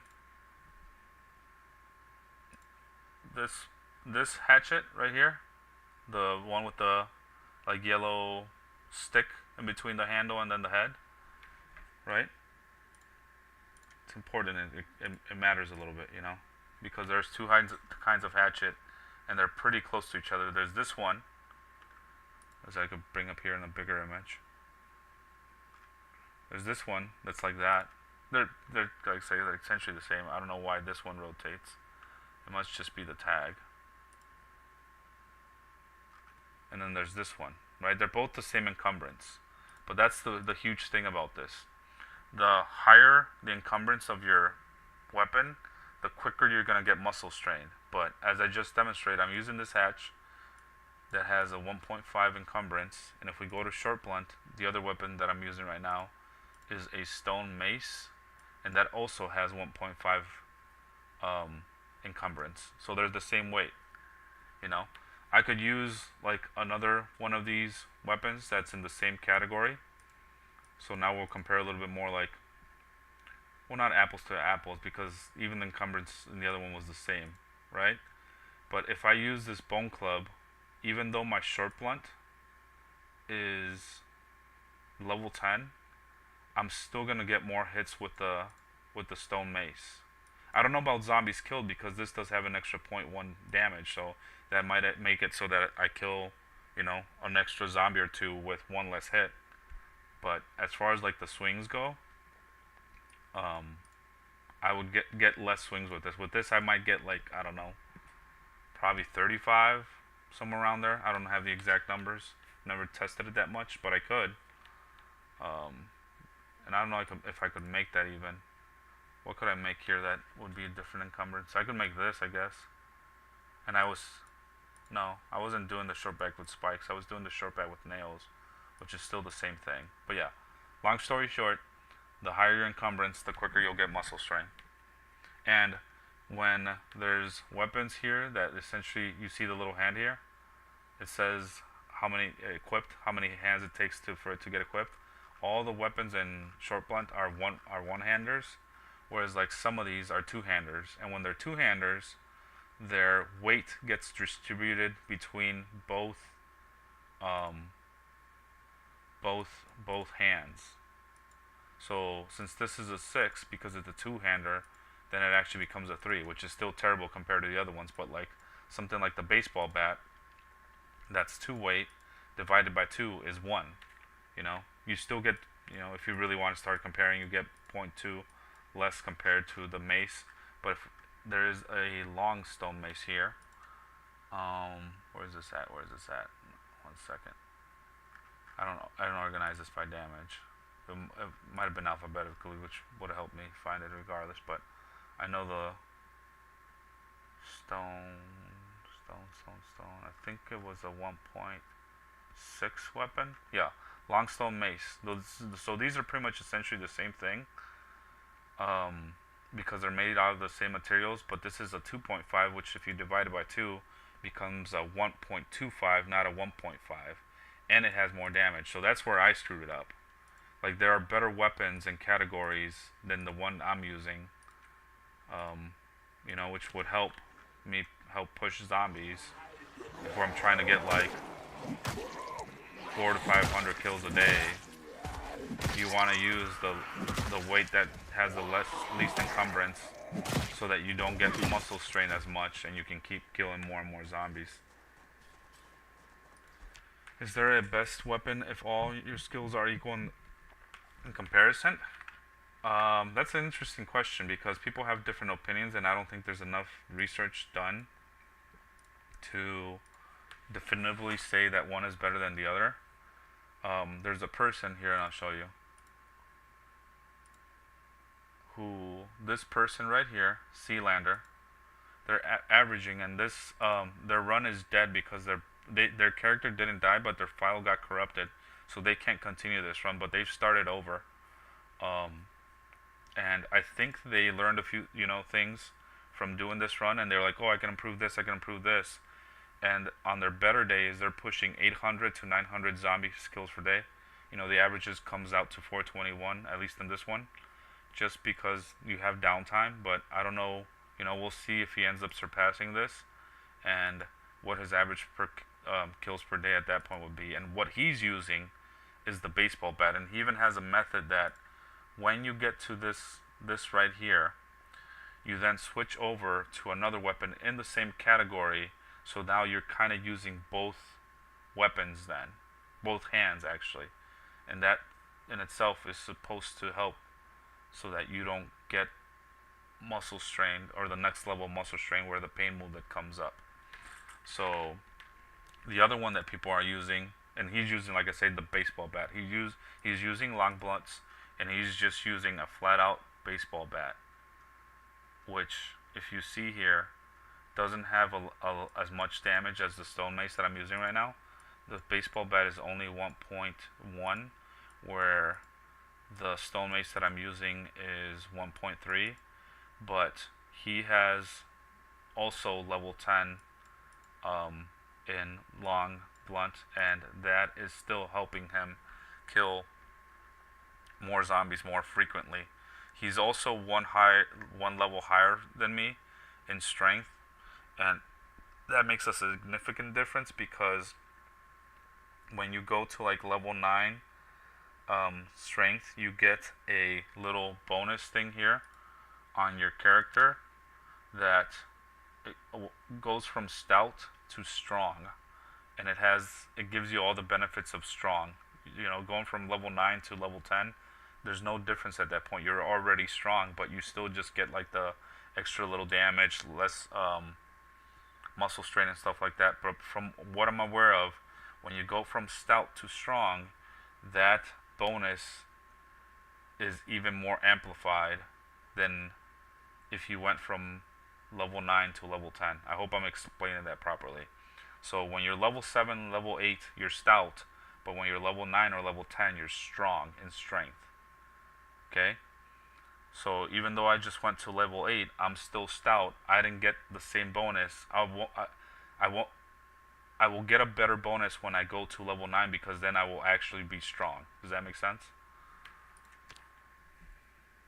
So he's one level above me, which makes him strong, which helps him kill more zombies, even though he's like his weapon of choice is one that does less damage than mine. Like I said, he's using the regular baseball bat while I'm using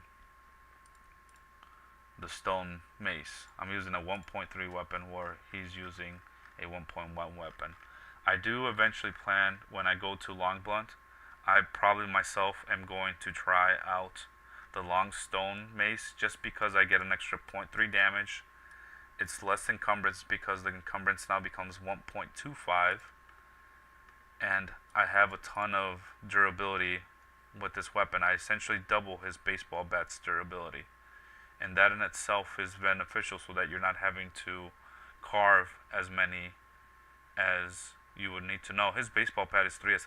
Well, but I have to see when I actually, if I ever do end up, my character lasts that long, and I do get to level 10 long blunt, I'm gonna experiment with this and use the baseball bat by itself, see how many one shots I miss, and if it's not many at all, I might just stick with it because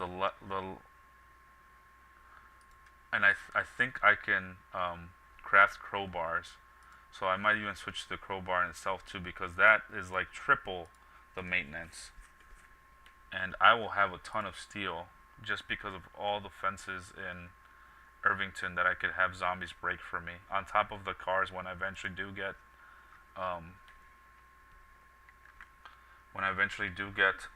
torch. I have the mask now, and I have a few masks even. When I get a lightning torch, I'll be able to dismantle cars, and that'll give me a ton of steel within itself too. Yeah, for Rat Race it is. And so here's the last one that I wanted to show, and then I go back to killing zombies again. For some reason, people are using an axes. I mean, I shouldn't say for some reason. I know the reason, but it makes sense and it doesn't make sense to me. They're using this weapon right here. Well, I was trying to highlight it that way. They're using this weapon right here, which is only a 1.0 weapon. It's only one, it's a one-handed 1.0 encumbrance too. But this one-shots, once you get to level 10 axes, this one-shots most zombies, and it doesn't make sense to me because I guess I should word it like this, sorry.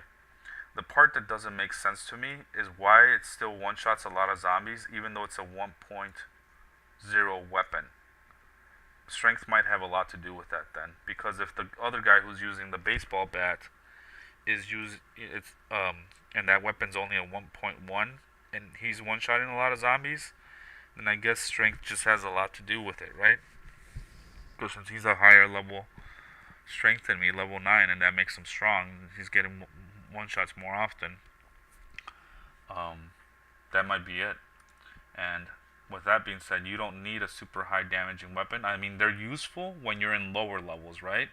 As you're leveling up, like say you're only level 7, 6, 7, or 8, somewhere around there, probably even 5, you might get a few extra one-hits from the higher damaging weapons just because it's compensating for the higher levels in the weapon skill set itself. So that's where the damage might come in helpful for these to help level it up. And keep your zombie kill high. If you're killing zombies with less hits, That means your muscle strain is not going up as fast. You're killing more zombies before it actually gets to the notification levels of the pain moodlet or whatever, the level 1 and level 2 we'll call it. Yeah, but I like to fence zombies and just slowly push them that way. Like I got a few points. I mean, I was demonstrating the muscle strain to you as well, so I got a few extra points that way too. Oh, we keep getting a whole bunch of hiking backpacks and back.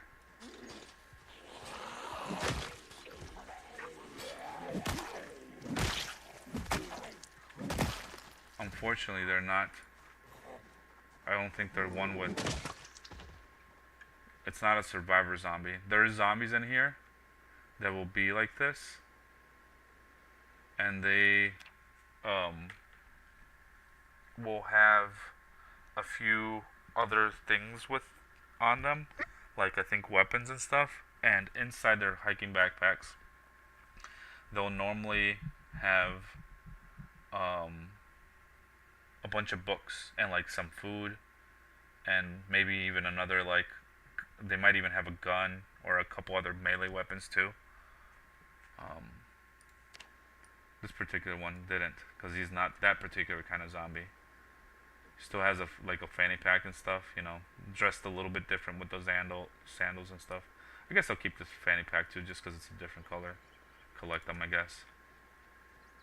My guy got sad because your characters do get sad if you steal too much from the zombies. I guess the developers wanted to make it a little bit more realistic in that sense. I'm not a fan of that you have to strive in getting only the katana, because it's such a massive difference between it and number 2. That's what keeps the katana balanced, right? Because you use guns in this challenge, or is it ammo so rare that it's not even worth trying? You essentially still have to get level 10 ammo, and what I've heard the people who are kind of experienced or in charge, however you want to look at it, is if you've completed all the other challenges, like you have everything else level 10, you have the million zombie kills and stuff, they will let you spawn ammo to get level 10 aiming.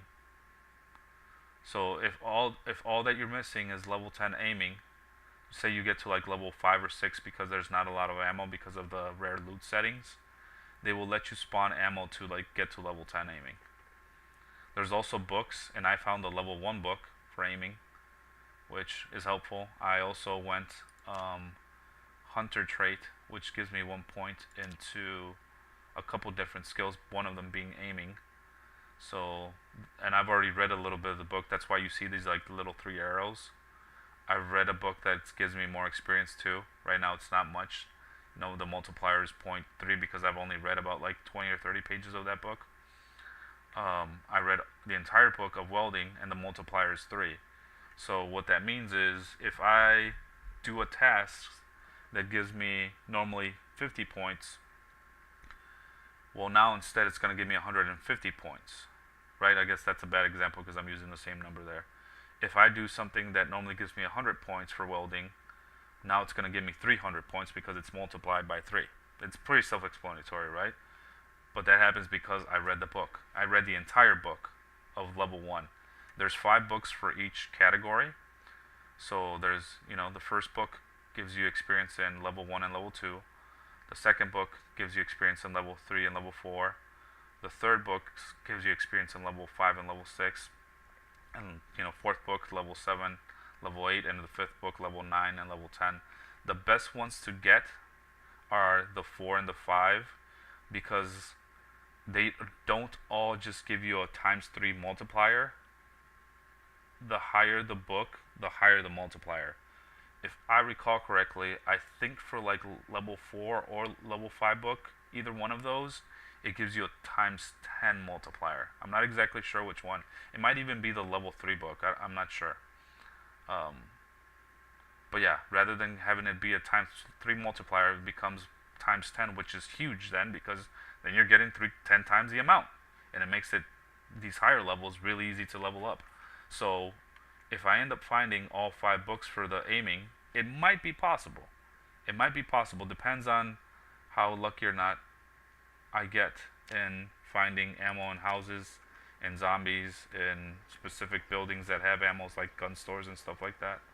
So, yeah.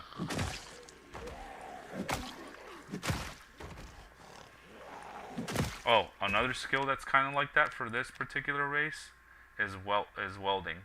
There might not be enough torches or propane tank actually to have you push through them unless you get like all 5 books. You know, I don't think anybody's put the effort to push a lot of skills. So we don't know yet. Because nobody's close yet to completing the rat race. Sorry if I keep switching, but obviously it's all stuff pertaining to the same kind of subject. So, not that one again. This one. Okay, I see. Can you still learn skills from watching TV too? If you find there's also VHSs, you know, because the setting is 1993, so DVDs weren't a thing yet. There are VHSs that could give you the bonus or the essentially still bonus, right? Because you're gaining points from just watching those videos. But so essentially what I was saying here is, I think somebody mentioned that there's 30 different skills. I don't feel like counting it. It's kind of late. So even the person who has over 500,000 kills already, Chivas BR, he's from Brazilian, hence the BR. He's from Brazilian. He is Brazilian. He's from Brazil. Either way of those would have been more correct, more proper. He has half the zombie kills, and quote unquote only a third of the level 10, a third of the skills maxed out. And I've watched his streams a couple times, and I think he has level 10 axes. He has level 10 maintenance, obviously, because you're gonna get that naturally. I mean, I have it already, and I've only killed almost 31,000 zombies. I think he did spears as well. So that's 1, 2, 3. He probably has carpentry done. He probably has carving done. He probably has metalworking done. Or butchering and cooking. Those are ones that you get passively too. Like I haven't put any effort into leveling up cooking, nor did I have a bonus experience for it, and I'm already like halfway into level 5. Just because when I kill the bunnies and I butcher them, then you have to cook them, and then same thing with like the eggs. You know, you're passively getting experience for that. So the ones that you get passive for, carving has a lot of good stuff that you carve weapons, baseball bat, short baseball bat. So he has 1. Cooking's probably another one. So 2.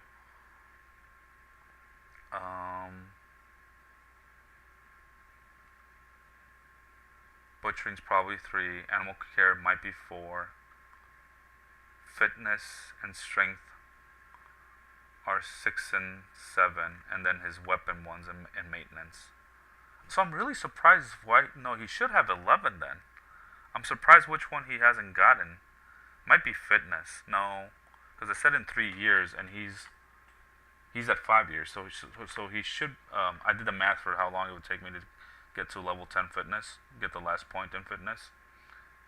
It's essentially multiplying this by 3. You know, almost then adding a few 3 months, I could get to 50,000 probably, and then you just multiply it by 3. So let me count that again. Fitness 1, strength 2, probably sneaking and running. He should have most of these done too. Why doesn't he have more?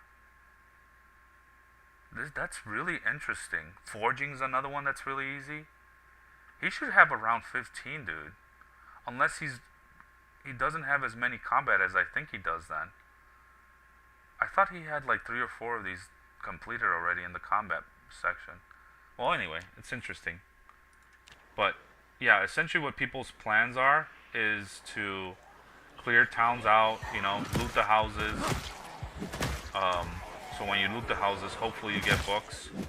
that will help you level up the skills quicker, so then you don't have to spend as much time leveling up a particular skill because you have the books for it. We go back every time we get out of breath because it lowers our damage input by a lot. I think it like almost cuts it in half.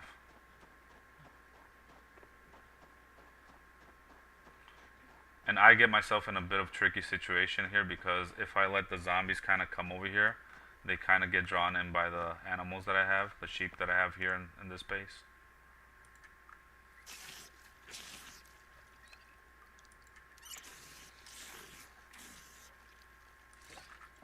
But it's okay.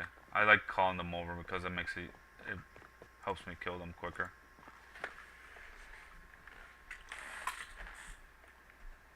It is also getting darker later into the day, so I don't need to worry about like it being so dark.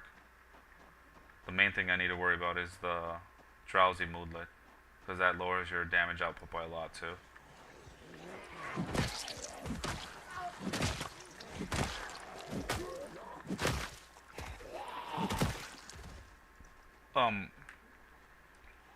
I do have a couple tutorial videos made too for Project Zomboid. They are here in this YouTube channel. I don't have a different YouTube channel, so if you're interested in like, essentially what I do is I made playthroughs to help the community out because I saw that the community was like, oh, we can't, you know, shooting sucks because you have to get really high levels in shooting to be able to hit zombies. What the fuck? Why did I not just sit down? Was I not sitting down? Maybe I didn't fast forward or something.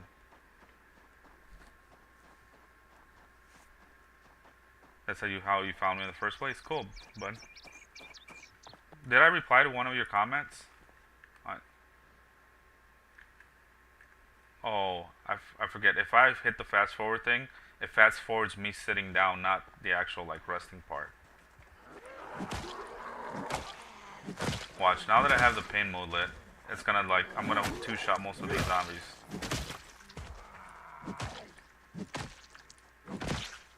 Which is fine. I'm gonna do like just this one here and then run to my base. So I took the trait of Fear of Blood. And so with that I have to go take a shower at the end of each day. And just because we're drowsy too, it's getting dark and all that, so we'll continue the zombie killing the next day. Actually, I have to go back and go get those bunnies, right? I'll kill one, get in my backpack, and then I'll cook one fully, eat it, cook another one, put it in my backpack, and then I'll bring one with my hands. So that way we can kind of min-max my run over there. Hopefully a couple will have turned into adults by now, because I did eat all the adults already. I think I mentioned before, I'm trying to eat all my bunnies just because bunnies are a good source of calories, and that makes your weight go up. If I leave my character without increasing their weight, I don't know if you know this, but if I go under 75, I'll get another little symbol here, which will tell me that I've gone lightweight, and with lightweight you get a lot of reduced combat stats. You get like reduced strength. Yeah, the video I saw was Project Started Combat Tutorial. Yeah. So, you know how I talk about the right to left angle there too? I'm pretty bad at killing zombies in one of the angles, just because it makes it difficult for me to like calculate how far the zombie is or not. So this is my little room that I made. If you notice, when I step outside, it's 32 degrees. When I go inside, it's 49 degrees. And because I have to give myself a shower each day, I made it for like the winter so I wouldn't get sick while I'm like washing all the containers and stuff like that. Your clothes get wet and stuff. It's part of the realism, you know. And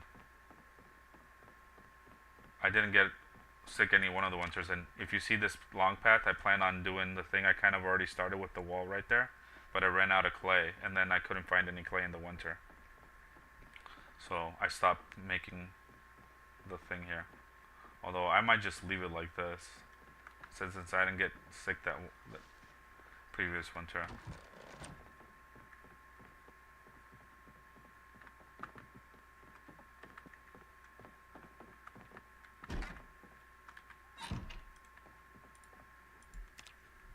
Same for me. Fighting sucks because you can't judge distance very well. Yeah. For me, directly up and down isn't too bad. It's the angled ones. Like I'll show you in a little bit when I'm fighting them again. Let me see what this is. Still half durability, and I think I still have another one. Nope. I have to make another 3 today. I do 3s just because I can put one in each hand and then one inside the backpack. Although I can't do the one inside the backpack right now just because it's too full.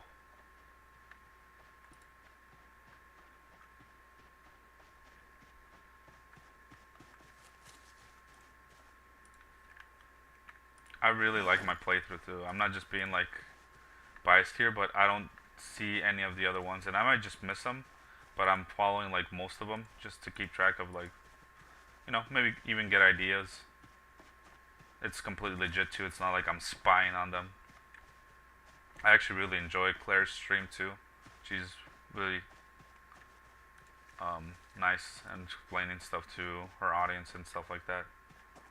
And her setup is way more elaborate than mine. It's way more entertaining. With like she's on Twitch though. I'll eventually go back to both Twitch and I think no, she's on both too. Do you ever get oh shit moments when you were bail out of the location? What do you mean by bail out of the location? Sorry, I didn't mean to make that like sound that I was saying that rudely. I'm not understanding what you mean by bail out of the location.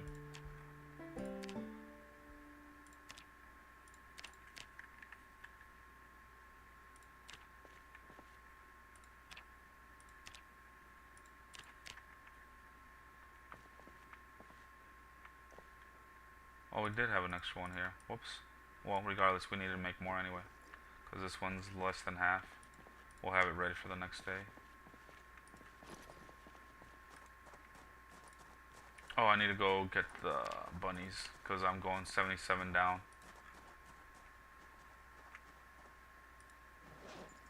So, let me transfer.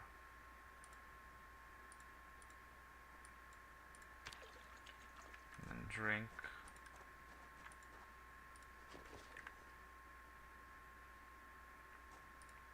I'm gonna do it again, just because we already have it out here. And then I can do this. Oh yeah, a bunny should fit in there.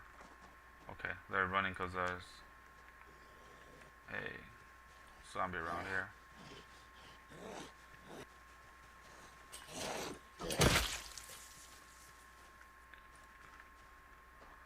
Alright, now you get to see my other base.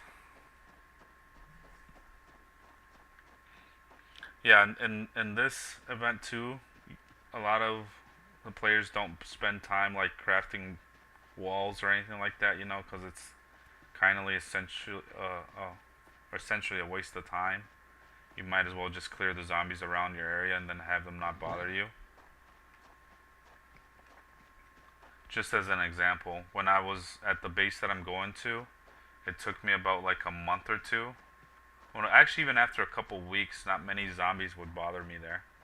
Like the helicopter came and lured the fuel into the area, but so first I went straight there, like I mentioned earlier. I was explaining to you what my playthrough was, and I cleared out the zombies. Then the helicopter came, and the helicopter I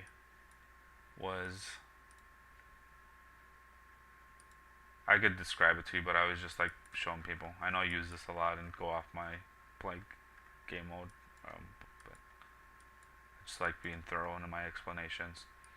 So I was running out of bunnies, and I eventually found some more like here.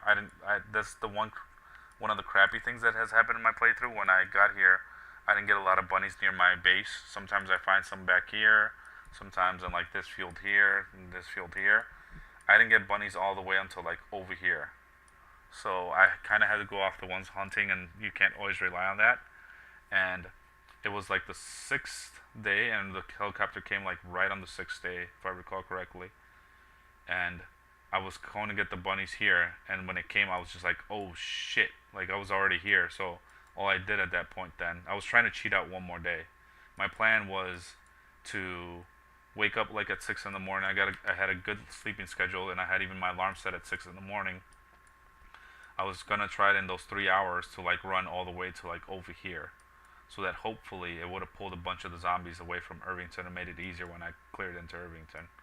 But that didn't happen because it came right on the sixth day, and I was around here. So all I did then was like brought it over to like this corner then, just because I kind of like panicked. But even after that, sorry, I sometimes get a little sidetracked and I forget what I was talking about. I was talking about how it's a waste of time to build walls because you would rather clear your area. So I was explaining how the helicopter went there, and from that, even when the helicopter came, it only lured a few here that it took me like 1 or 2 days to like clear them out. I was still even able to like sleep here. They didn't push me that far away, you know, that I didn't have to go like sleep in these haystacks or anything because there wasn't any zombies here, and thankfully I didn't have to check to see if there were because they could have lured some over there somehow. I forget in which direction it went. I didn't pay that close attention to it because whichever direction it leaves, the zombies kind of like follow that path at the end once it leaves. But yeah, after the helicopter came, it was on the sixth day. It took me about a couple weeks after that, and then no zombie bothered me here like pretty much ever. Every once in a while, like a random one would come, and it would spook me a little bit just because you're not expecting. You're so used to like playing without the zombie. 1 second. Like if there aren't too many zombies or super strong zombies or just bad luck happening to you. Every once in a while, so there's kind of a bug that happens. We call it the moonwalking bug, because as you're fighting zombies, if all of a sudden you hit sprint and you try to run back, you see how my character like instantly, you know, like if I'm like this and I run back, like he instantly turns around. Well, the moonwalk bug makes it so that your character stays in there and you still do your spin, but it's almost like you do it in like slow motion because you get stuck there. And obviously that's really shitty because, as you notice, as I'm killing the zombies, every once in a while they'll get too close to my base, and I'll have to do the like, oh yeah, I have to turn around and give myself a little bit more space by like running away, and then turn back and keep swinging again. If I moonwalk in one of those long enough, they might be able to grab me and like kill me. So every once in a while you'll hear me say like, oh shit, that was too close, or a zombie will like launch at me and I wasn't like calculating it launching at me. Sometimes I do calculate. I'm like, oh, I wasn't worried about that. I knew it was going to launch at me, but it wasn't going to get me. Because I'll be running or doing something or just give myself enough space. It makes it even harder for them to grab you because as you level up a nimble is a stat that lets you walk faster as you're doing this while you're still aiming, while you're in your like fighting stance. So since you're moving faster, even the zombies that launch at you have a harder time grabbing you just because you're now moving faster.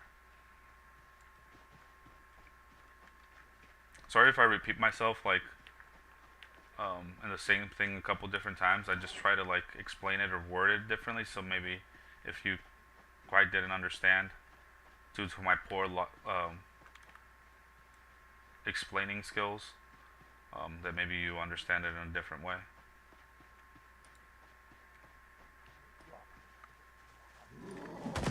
So all this was like pretty much cleared out. This one just got drawn here because I hadn't gotten back since I brought the sheep with me. Yeah, no, there's no super strong zombie. Every once in a while, you'll even hear me say it. Oh, that zombie took 3 hits. Gotcha. Do you have working vehicle from? Nope. So that's another one of the settings for the rat race. Vehicles and like just about everything makes more noise, so you attract zombies more. And supposedly when you like use a vehicle, it's like you're giving yourself a helicopter event. just because it's so loud and it draws like so many zombies to you. Um, and besides everything like generators, vehicles having more noise, the zombies also have pinpoint location and like better memory or something like that. So they'll follow you for like longer distances and stuff. So we just run everywhere, and that's why I have level 7 and running. Just got it like last stream too. Just got level 9 masonry now. It highlights the most recent one. And I think that it goes away after a few days or something. Oh no, that just lowered itself too. Oh, if I stay here, oh, I didn't know that. It was green, and as I'm watching it, it goes away. I guess even if I hovered my cursor, it would have made it go down even more.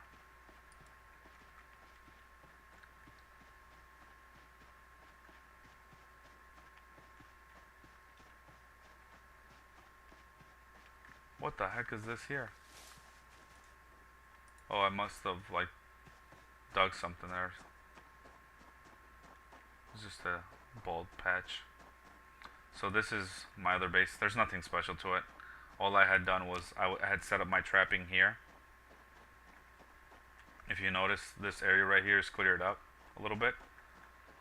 Because this is where I had the traps. Like all this brush that you see here over this way, that I'm gonna walk into, was extended up to like this fence. But since I cleared it up too, since I kept going to the kettle farm, that's over down that by that road.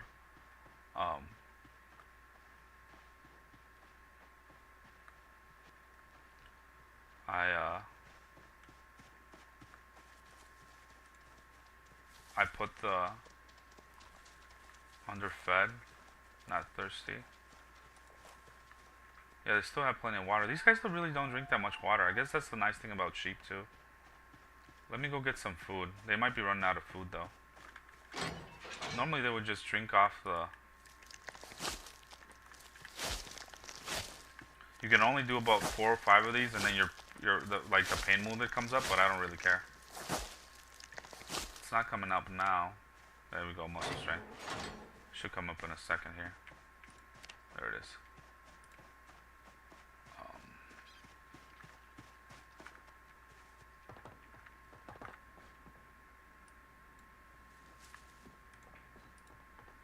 Let me check my zone here. Let's see if I have any adult ones.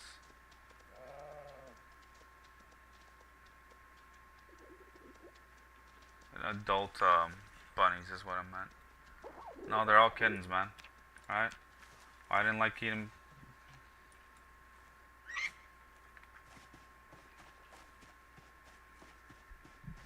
We might even have to kill like 5 or 6 of these just to get a good like amount of food to increase my weight. So I've done the calculations. If I had done it about like if I would average 250 kills a day, which I'm not there. I always like to pet the bunnies before I kill them. I'm only at 100 right now, but I'm at the point where I've done essentially all the hard work with like getting animals, slowly transferring the items that I need to the other base, making the advanced forge and stuff like that, which is a huge pain in the ass, by the way. Now it's just straight up killing all the zombies in Irvington. You know, sure there'll be some looting, and I'll eventually push like a few skills here and there, like maybe get the other backpack once I do decide to start looting and stuff. But for the most part, it's just straight killing zombies at this point. So I've done the or just counted the amount of zombies, simple math, that I kill on a daily basis now, and it's about 400. Actually, I need to grab this, and I need more brains.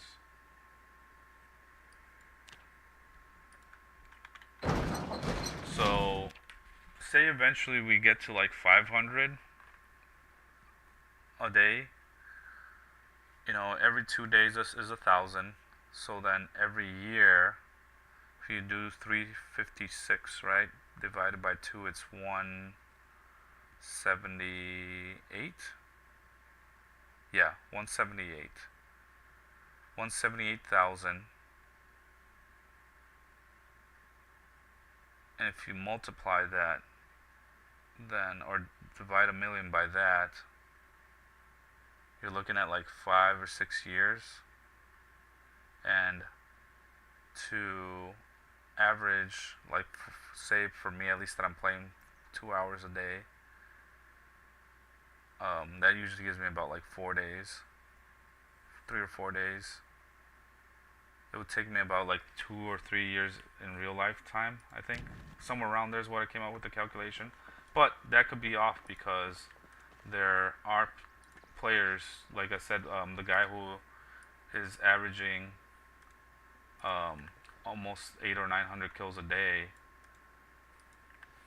they're averaging that many, so that number is going to be switched up, you know, because it's no longer just 400 or 500, it's almost 1,000 kills a day. So it's fucking long. Let's just put it there, right? It's a long ass time. Yeah. I'm surprised that worked because I was over encumbered. But somebody's averaging, they said at least in their stream, the Zealander guy. Where's he at? This guy right here, he started a new playthrough, the number 3 guy. He started a new playthrough and he says he's averaging, on the good days, like 800 or 900 zombie kills per day.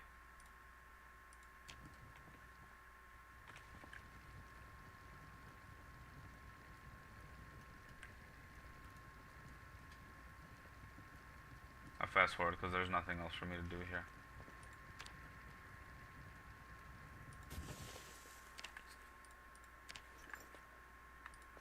I'm gonna take one of the bunnies after I kill it and just put it in my backpack if it fits in there. I guess I could take this prime cut. And if worse comes to worse, I'll just make butter and eat it. I think I even have some sticks of butter in my other base. See, like coming here, I pretty much wasted this day now because, you know, it's noon by the time I get back there. I usually don't like killing zombies in days like this. I'll just push the tailoring or whatever.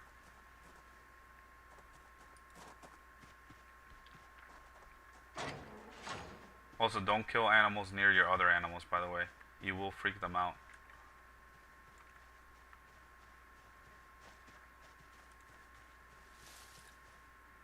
I don't know if you knew that already. I say that just because I say that when I feel like it's a thing that's kind of common knowledge.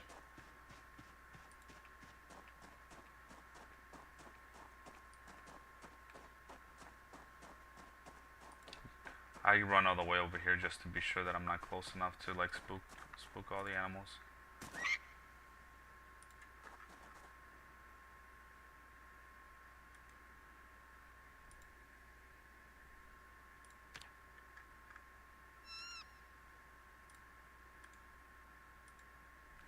Just shy of 5 years, you just start at 500 net. It's a hell of a challenge.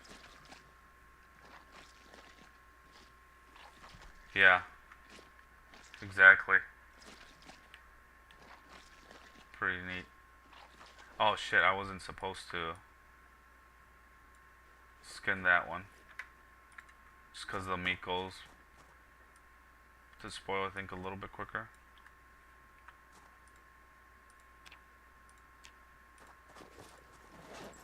Put the whistle back in here, or in that one, I guess.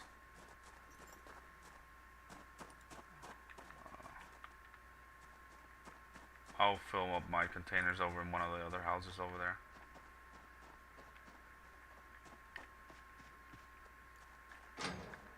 Yeah, in like apocalypse mode, one of your main like concerns is getting fresh water. It's not really too much of a concern here. I'll eventually come back for these. These babies are the good breed. They're the Eastern, so those will give me a lot of milk. Starving, not thirsty. Fuck, they're all hungry, bro. Is that area not open? Like, why are they not going over there? I do have it, like, highlighted. I don't understand why they don't go over there to eat. Are they all fucking starving? Well fed, not thirsty. So some of them are just choosing not to eat. Well fed, not thirsty. Alright, well, they can fucking eat if they're hungry, man. Like, I put some grass in the thing anyway, so I guess I could do a little bit more cutting. Since I don't care about the damage I'll be running, it'll go away.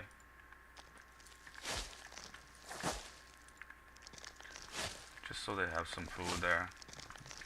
Would prefer if they didn't die, especially because they're the good breed.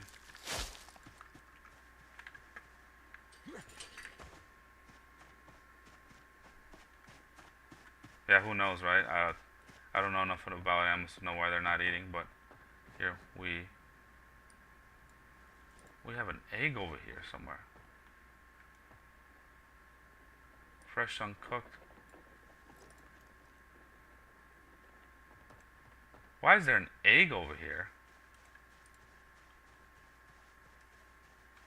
Did I forget to take one of the chickens? Let me just check through my animals here.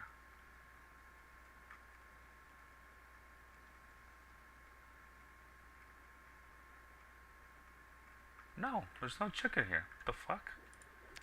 That's really interesting. And it's a fresh one too at that.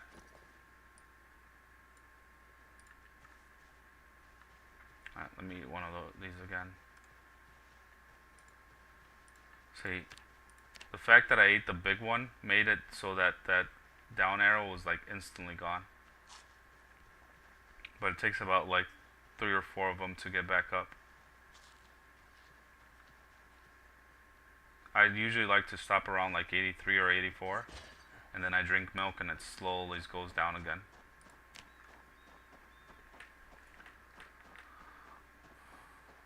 At least this one gave me a prime one too. If it wouldn't have given me a prime one, I would have probably killed another one. Because I'm going to eat these like non-stop. That'll help push my weight up quick too. The fact that I'm running makes it so that I kill a lot of calories. So that's why I know that it's not going to just take like 1 or 2 to push my weight up a lot.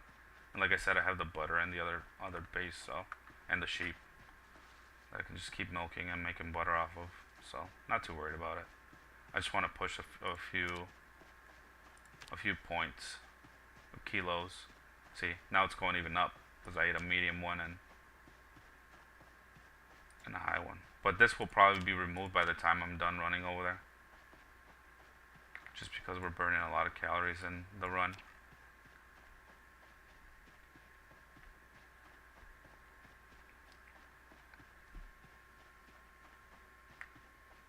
Shrubs, maybe. Could be. Could be that I need to go grab them food and stuff from like one of the other farms, the bags and whatnot. I said I have way too many animals, dude. Like, that's why I'm killing the bunnies off. Normally I don't like killing the baby bunnies, but there's no grown ones and I need to gain weight. Like, I kind of have to. So.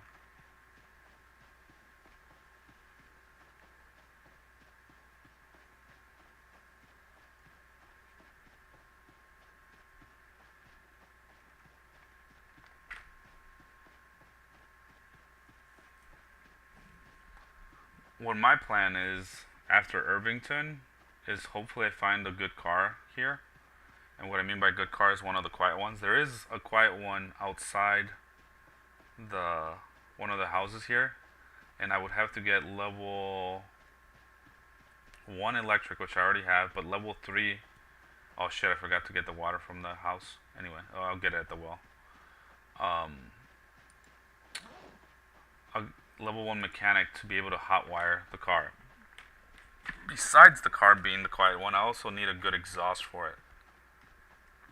Because it's probably not, the exhaust that it has is probably not going to be in good condition. So I think there's a couple car shops in Irvington that hopefully I'll get lucky. Or even, sometimes the house might have a muffler too.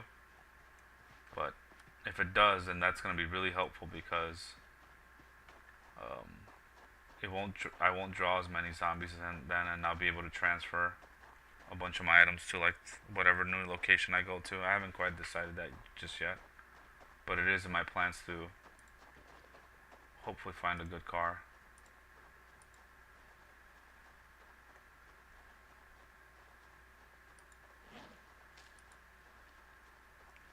Unfortunately, I won't be able to use one of the ones that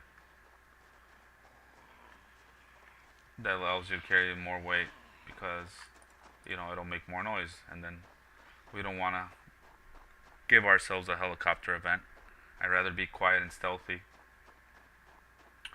I'll probably even might have to clear out the path by like foot first and then drive the car, but it's still useful, because in my character I can only carry the backpack and then a backpack in like each hand. Yeah. Somebody's probably designed a mod for it. There's a mod just about like everything for this game. Everything that's interesting, I guess I should say. It would clarify. Oh, I should be doing walk too.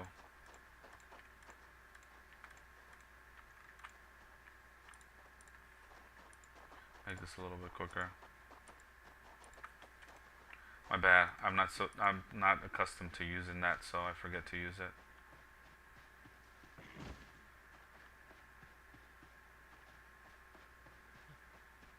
See, pretty much the whole day's gone now. It's already 4 o'clock.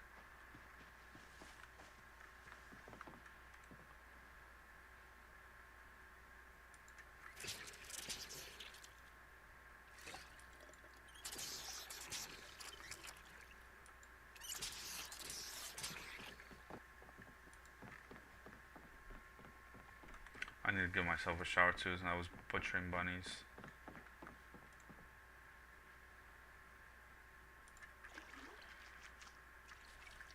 I'm not gonna be killing zombies. At least not ones that I plan on killing. If one comes by my base, then I obviously have to take care of it.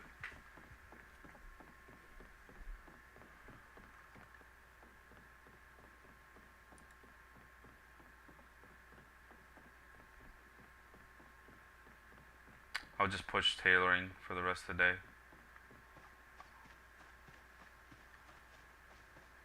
I'm gonna go put this bunny that I have in my hands in one of the rooms in here, just because it's gonna be easier to find. If I could put it by the chickens and stuff or whatever, it might be a little bit harder.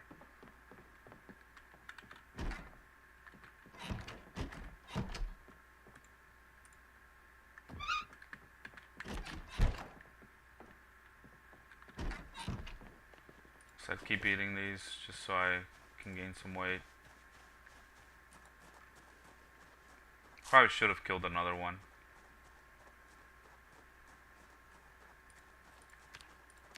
Oh, still going up though.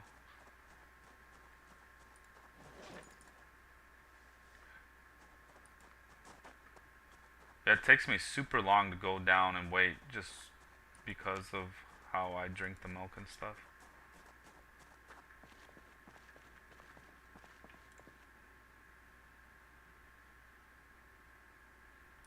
Zero. Let me chop some wood here.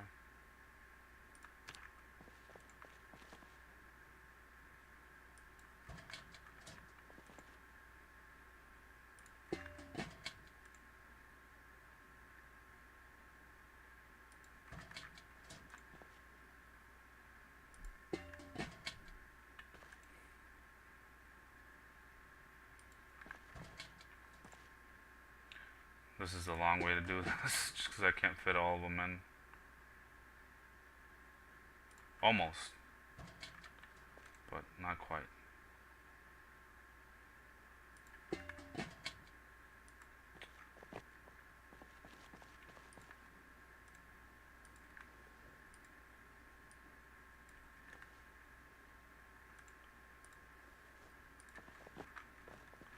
I like doing it like this because I feel like it works more frequently. If I equip this into primary, for some reason it doesn't work as frequently. I don't know, it might just be superstition. I've never actually tracked it, but that's kind of what works for me more frequently. I pay attention to small things like that. And I just try different things. I guess I'd like, since I equipped this one into secondary just for the weight thing, I was trying to equip the other one into primary, and it breaks a lot. So then, I don't know, one of the times I was just rushing, I guess, and I didn't equip it in primary.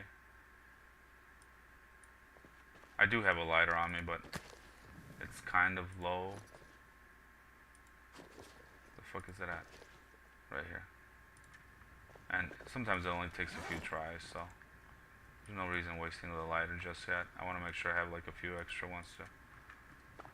At level 5, you can make a makeshift lighter with batteries too, so once we get to level 5 with electric, I do 7 at a time because 7 is what fits in the garbage can. This is how I push tailoring, by the way. I just make a whole bunch of shoes. Each shoe gives me 10 experience, which is not great, but it's better than anything else. Just you can sit here and like just fast forward a bunch of twine. Also, the hemp dog is really easy to find.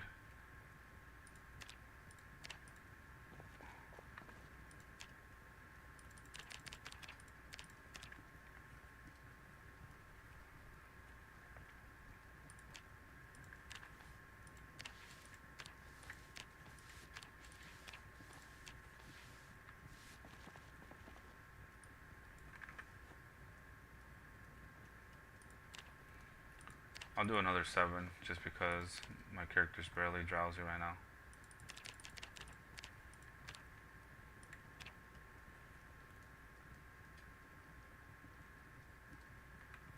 Oh shoot, how many did I do? Shit, 11. Whoops.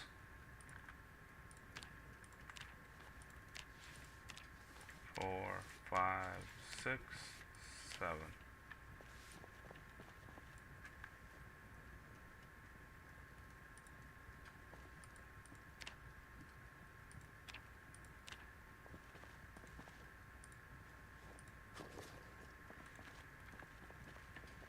Oh, I could have been cooking these meats. We'll do it in the morning. They're not going to go bad.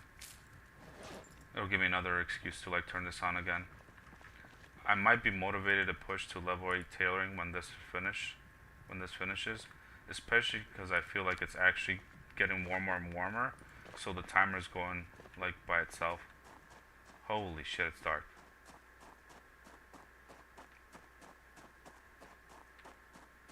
I could have put more fire into the fire too, but whoops, kind of forgot. Whatever, I'm not going back for it now.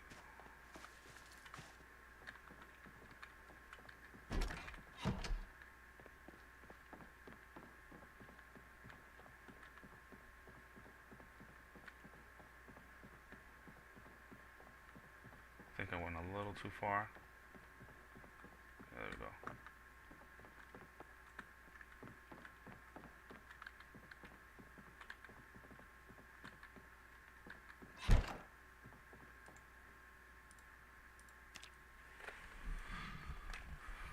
Won't get the full rest, so I might go drowsy early, which is fine. That's why I have all that hemp dog there to...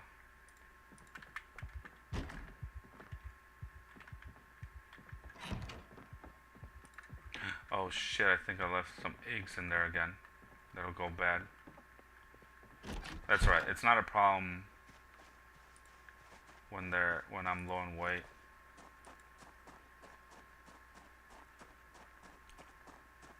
But when I'm high weight, that's what I need to like use to lower my weight down faster.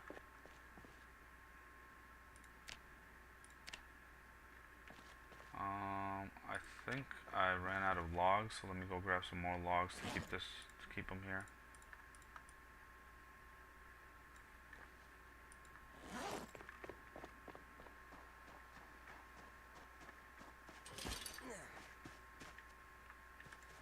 Step 4.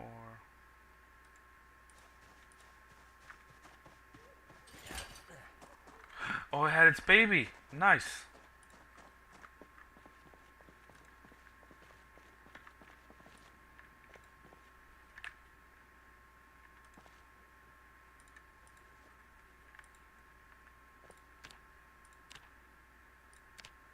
Let me check how fast it's going without me doing anything to this. 0.1.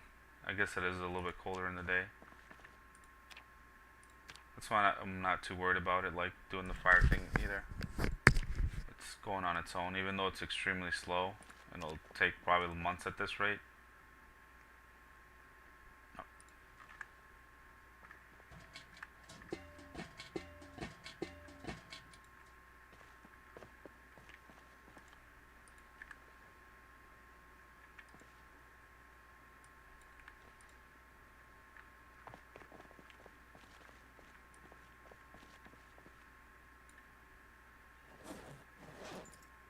I go fill these 2 backpacks that you see on the ground and I just drop them rather than transferring the hemp dog. I don't want to waste time doing that.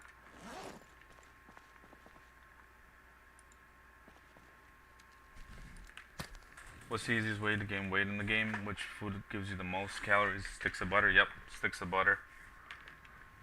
Milk, surprisingly, doesn't give you like a ton, but it helps you maintain your weight, so you don't lose it as quickly. I'm not saying you don't lose any weight at all. Or maybe I did eat those other ones. Also need to cook these, right?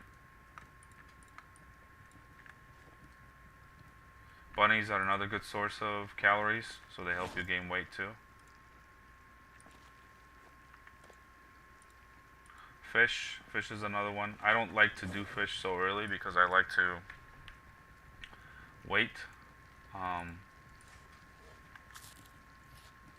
until I find like books for them, hopefully.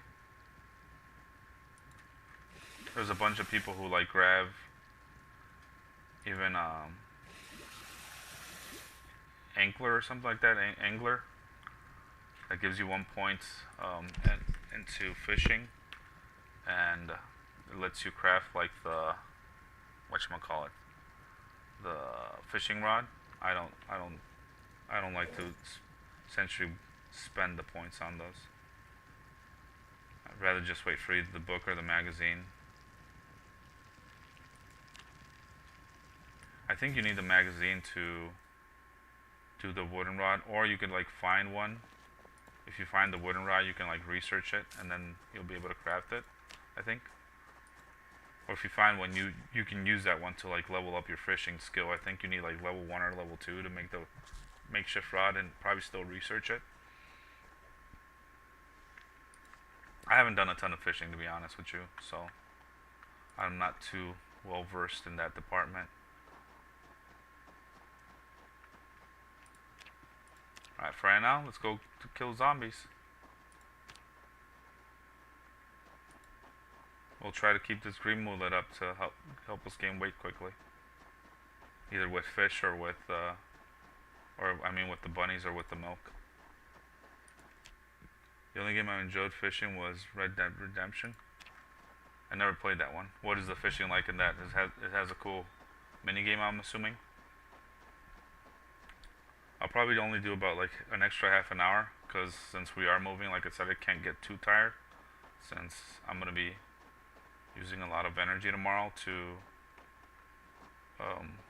we have people coming over to help us move, so we're going to move all our heavy furniture from the second floor of our house to our first floor, or even our garage, so that when we get the truck on Monday, it's easier for us to just transport those items into there.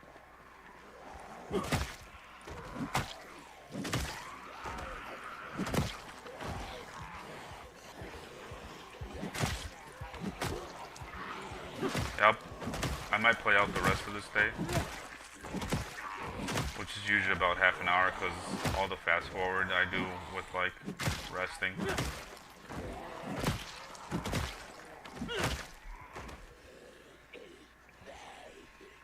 Gotcha. Yeah, my brother played I think that game, Red Dead Redemption.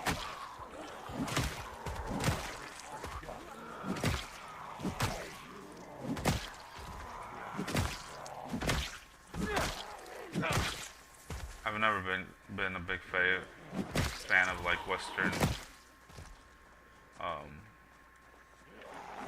settings for like video games. But I'll try it. I might try it.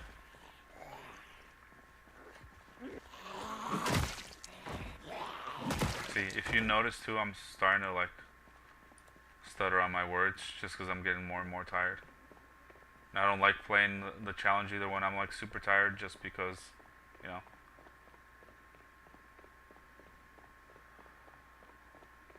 It could make it so that I like fumble a mistake and then get my character killed.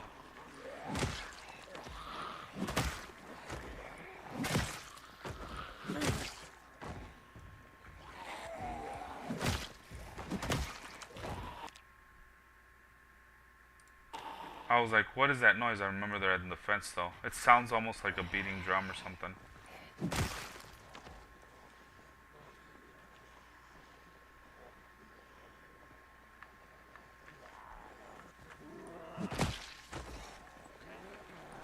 So the other thing too that's super beneficial about me clearing the game is single player worth playing through at least once. The combat and ragdoll physics are hilarious. Gotcha. Yeah, I've looked into it. It's like a shooter, right?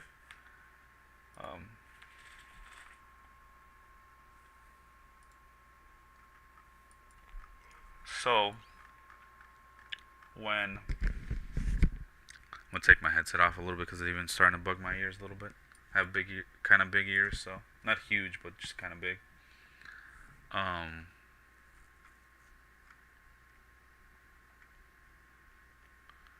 When I was here at this base, the one I just went to, my first base, and was coming to the kettle farm, just because I had lower like levels in running, it would take me almost about like 2 hours, like an hour and a half, hour and a half somewhere to run to where I needed to fight the zombies.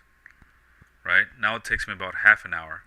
So if it's half an hour there and then half an hour back up here where I'm here, from this base to like this area right here where I'm fighting them right now, I'm saving myself then a whole hour compared to where I'm here. In a whole hour, I can kill, another 50 to 60 zombies or somewhere around there. In game, not real life hours, obviously. The other thing I've noticed, one of the other streamers, I won't say who it is because I don't, mean to intend on bashing them, and I'm not even bashing them right now. It's just an observation that I made. They're spending a lot of time going from their base to where they're fighting. I was gonna point out where it is too, but if I do that, I'm probably gonna give away who they are.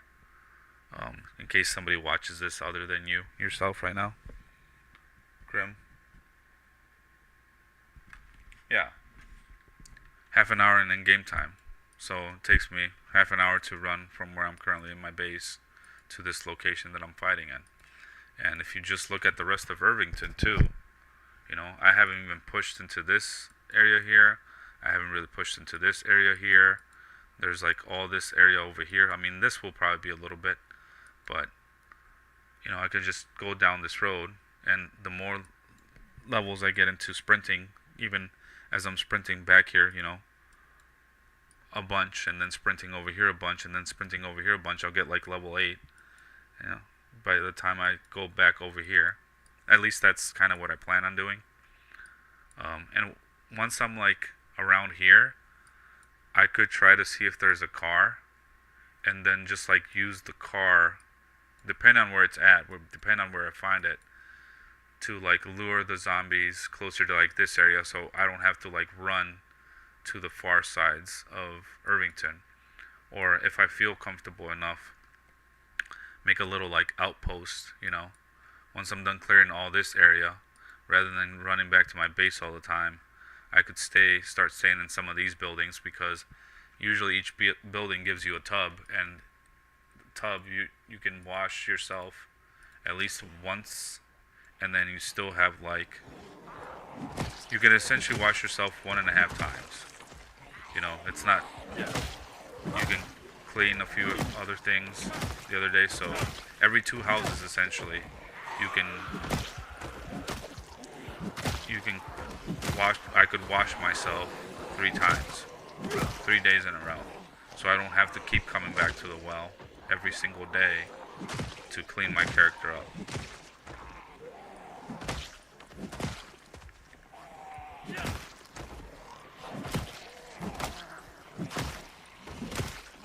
I did say I'm gonna keep the green moonlit up just to keep pushing this. Yeah, I'm 78. Give myself a little bit of a break too, muscle strain.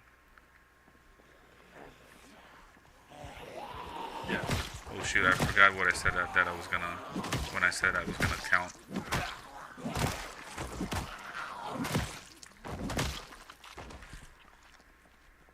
Count how many it takes me to get to the second level.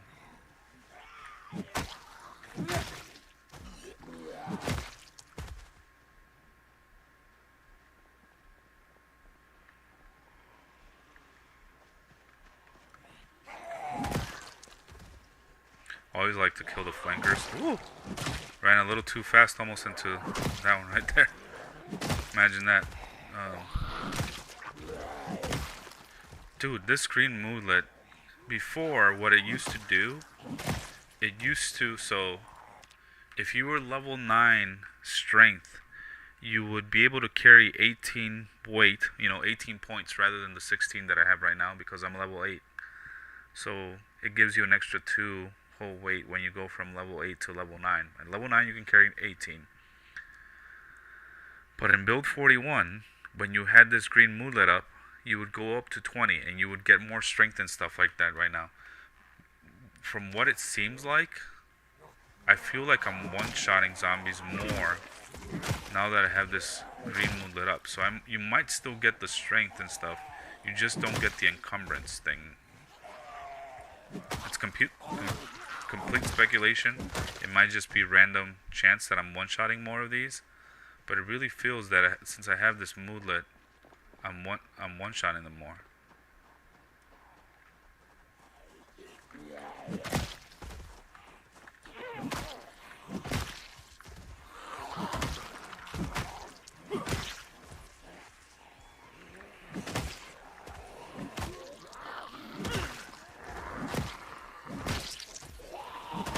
My eyes are also starting to get like itchy because they're dry. I have a really bad habit of like not blinking while I'm playing. Oh, I need to put. Yep, they're still banging at those walls.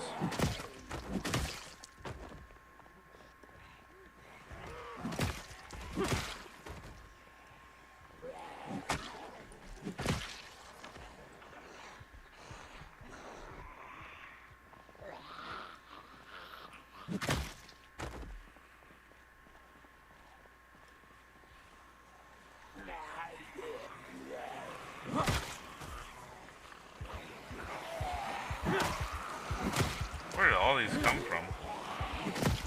It's always surprising to me though, like I've cleared out kind of an area and called them and stuff, and more just seem to keep coming.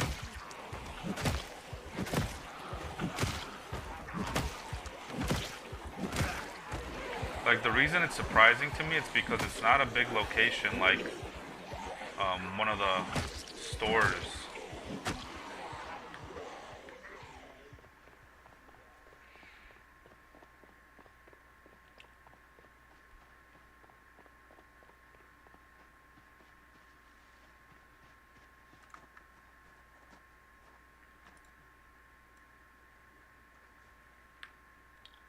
What the fuck? Why am I? This is a foul order coming up.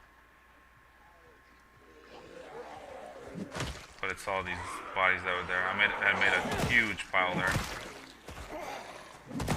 See, I didn't tell my character to push that zombie away. The game just kind of does it for you when they get a little bit too close, I guess. You see the little stutter step that it was there? That wasn't even that bad. That's an interesting green piece of clothing too. It looks like a thicker vest. Yeah, it's a jacket, but it's all torn up.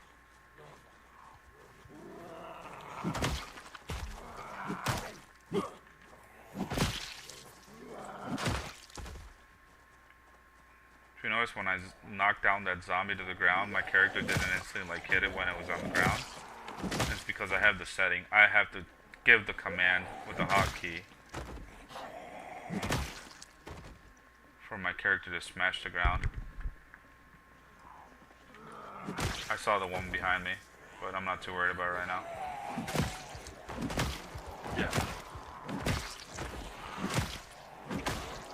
Kinda calculating when it's behind me so I can turn around, walk, and then kill it like so.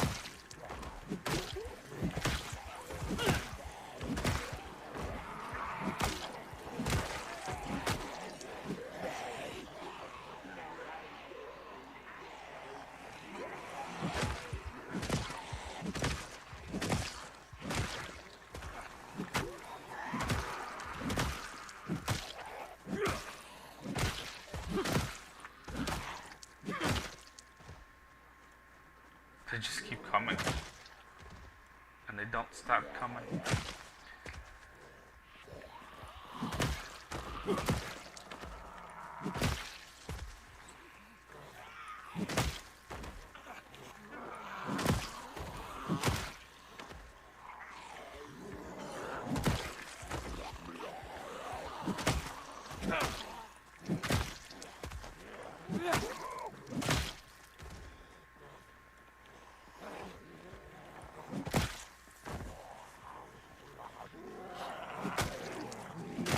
Oh shoot. See, you have a little bit of scary moments like that too, but I'm fast enough, I guess, most times to react to it. Can I make my own clothes yet? Yeah. Being level 6 tailoring, almost halfway into level 7, I can make a bunch of, I think, jeans. No, can you make jeans? I can make, hold on, this one required a large one, that one didn't. Large, small, no. I know I can make like a coat, I think.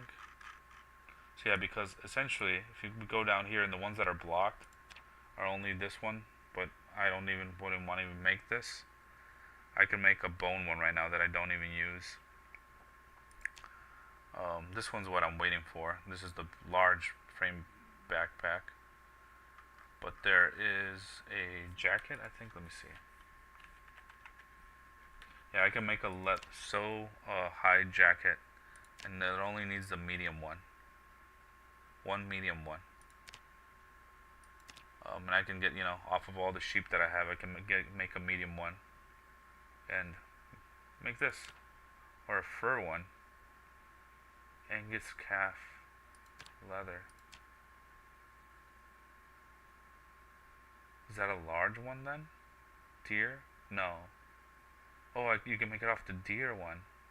So it's not always large. Or sheep? Huh. Okay, so this is either medium or large. Nice. Yeah. So there's tire, you can go through the options here. They're here even if you don't have them unlocked, so you don't have to worry about them.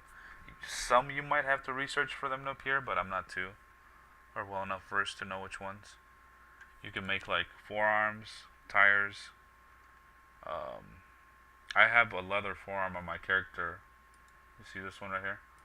I'll even show you over here. Might be able to see it better here. You see that? See, like this hand has it, but this one doesn't.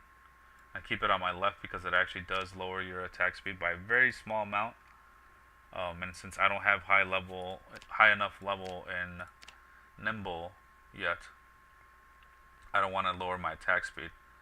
I might start using one in each hand when I get to like level 5 nimble. That's when you out walk in your the zombies that are charging at you with their both hands up. I never paid attention to this, but Claire brought it up in her stream.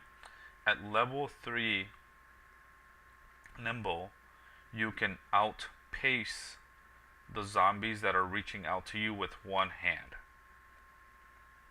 At level 5, you can outpace the ones that are reaching out to you with both hands. So, since I only have level 3, and most of them reach out to you with both hands. So this is what I mean. See how it's walking normally? And now it's like, as soon as it gets close to me, it reaches out for me. See, that one's 2, that one's 2. So most of them are 2. So until I get like level 5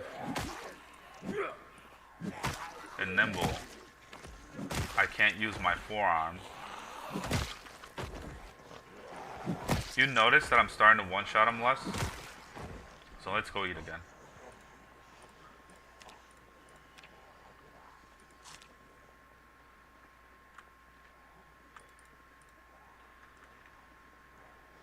This one's not gonna last as long because this is a poor cut.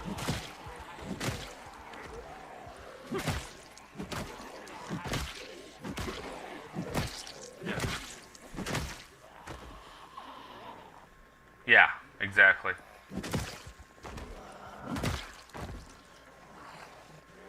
Yep.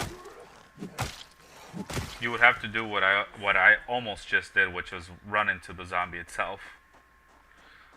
Like I said, I recently got level 7 running, and it's a huge difference from level 6 to level 7. Like, it's very noticeable. I'm not saying like huge, like, oh my god, you know, I'm going across the screen now. You know, whereas before I was barely moving. No, but it's very noticeable.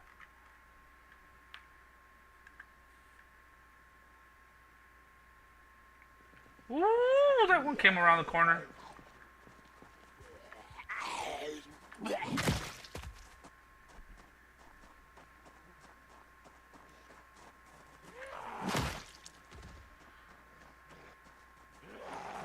I'm running again because, you know, we just took quite a bit of a break over there.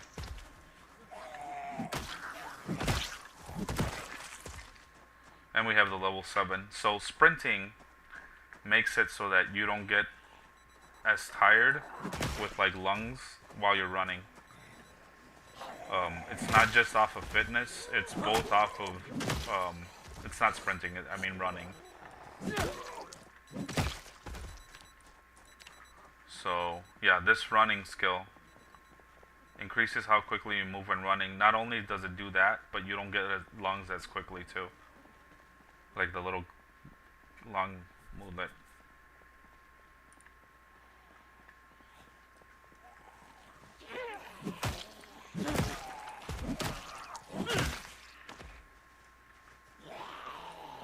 I noticed and I confirmed that when I was going to the kettle farm from the other base. I won't pull up the map again, you know at this point what I'm referring to.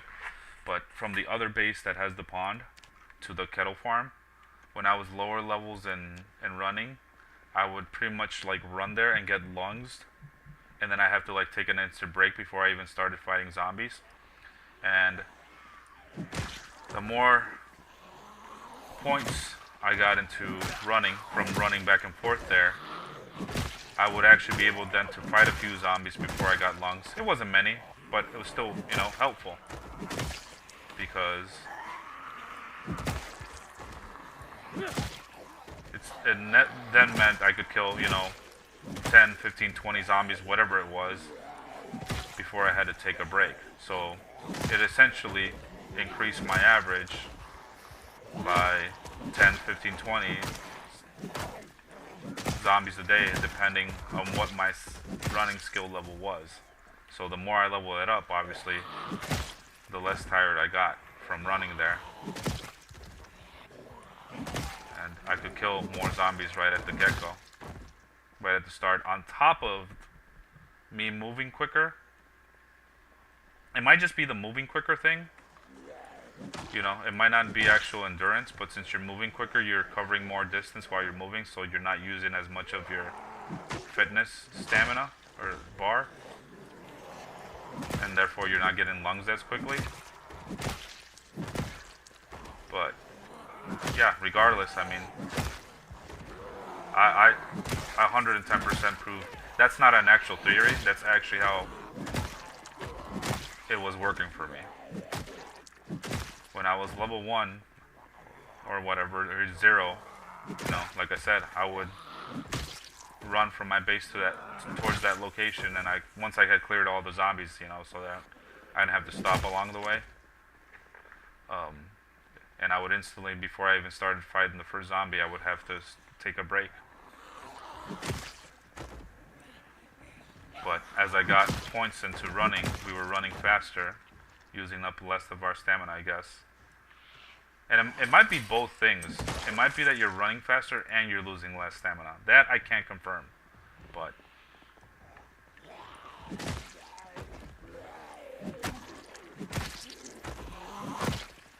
it does feel that way though.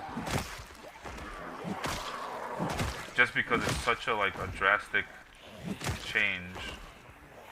And my fitness level hasn't changed at all. Because I've been level 9 fitness the whole time.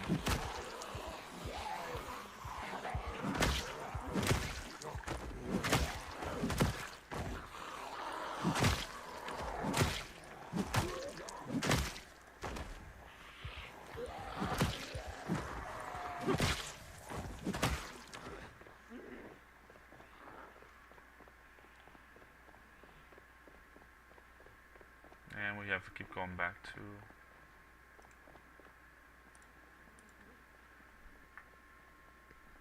What's the most difficult challenge you've done in this game? Like starting a character with nothing but bad traits or changing the settings to some extreme difficulty. This is right here.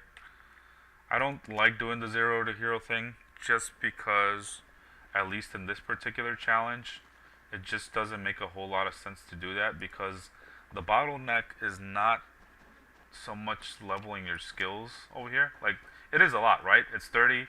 A lot of these are fucking tedious, so excuse my language, but they just are. Like first aid. You purposely have to injure yourself to then cure yourself to level your first aid. I'm not going to do that until I get a book in it to make it less tedious. But the bottleneck isn't these skills. Most of these are easy. There's only 3 or 4 that are dumb and silly. Like first aid is one that's dumb. Tracking, I guess, just because we don't really know how it works. But even once I dedicate and have books into it, it might not even be that big of a pain in the butt. And I think glass making, you need a bunch of glass, which there are windows and stuff all over the map, you know. But I think you need charcoal or something like that. I've never done it, not even tried to do one thing of glass making. But I think you need to pick it up wherever it's at. So you need to go track it down, and then you need to melt it in the whatchamacallit, in not the, I think it's the crucible, the large crucible or something like that. The advanced crucible. No, the crucible is the container in which it goes into. The advanced, and it's not the forge, the furnace. There we go. I know eventually I was gonna get to it. It was just taking me a while because I haven't done anything with the advanced furnace in a while, and late, tired, all that. And then after you smelt the glass into the thing, then you can finally craft it.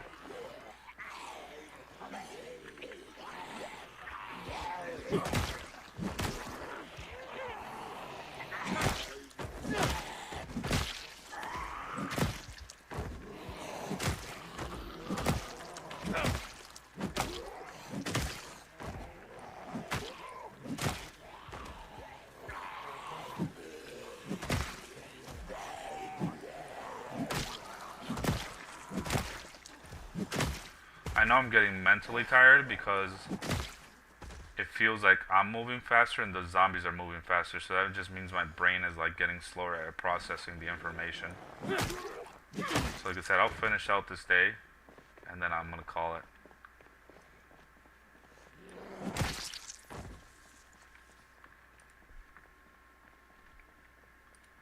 Do you need to just get lucky and find the books for the skill? Yeah, essentially. Yeah, so I don't want to do 0 to hero because it just doesn't make sense. The bottleneck, like I was mentioned before, kind of got a little sidetracked in that one, so I didn't finish the exact point that I wanted to make. But the bottleneck is killing zombies. The best way to kill zombies is to have higher skills in fitness and strength, so that, you know, your character doesn't get as tired quickly with muscle strain or with the lungs and stuff.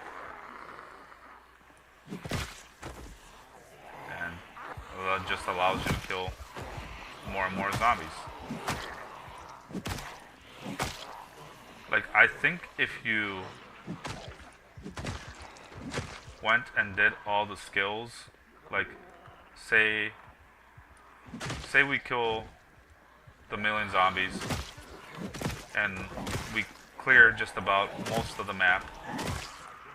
Probably won't clear Irvington, because I think they did the calculations, and it's just like a rough estimate, that if in the race settings with times 16 population and no respawning,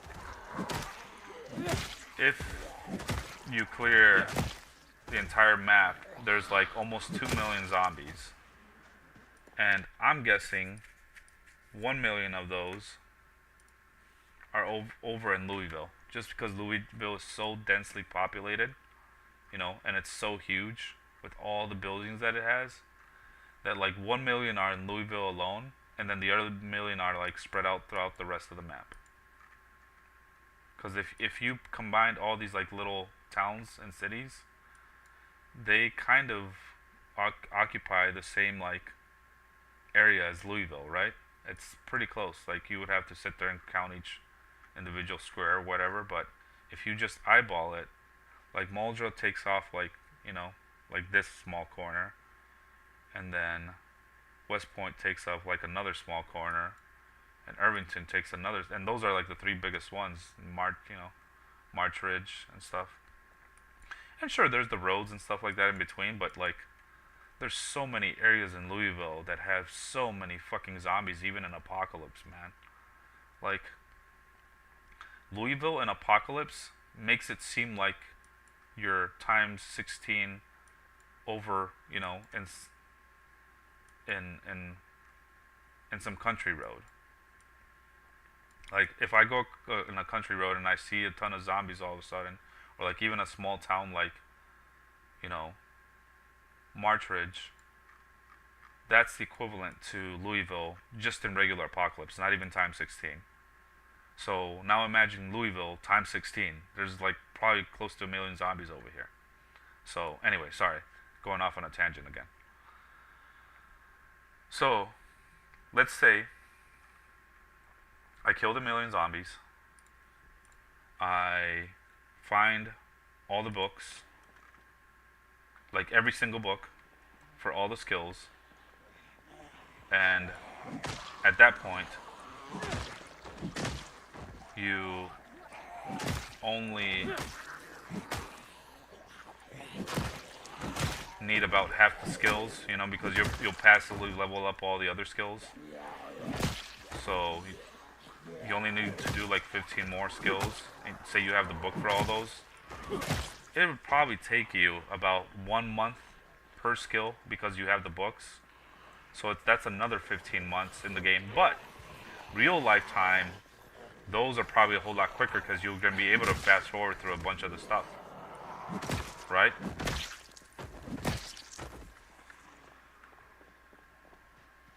So that's why people don't want to like build up their bases and stuff, because they're like, oh, you know, if I find the book for carpentry, for me particularly like Carpentry 5, I could easily level up carpentry and then not have to do any single thing for carpentry ever.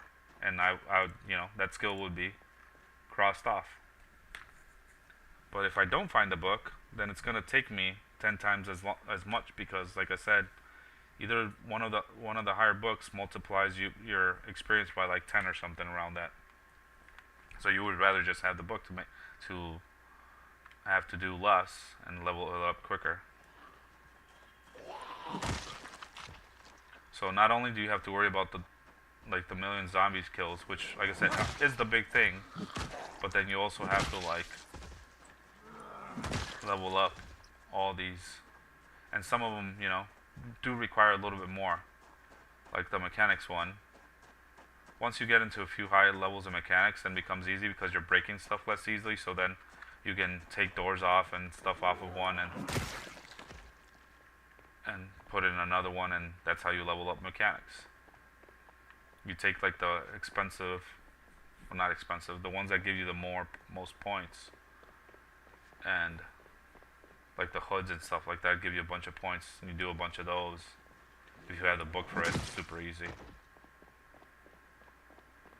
And you can fast forward through those, you know, because you're obviously going to be working on a car that doesn't have any zombies around. Since you're going to be clearing massive areas.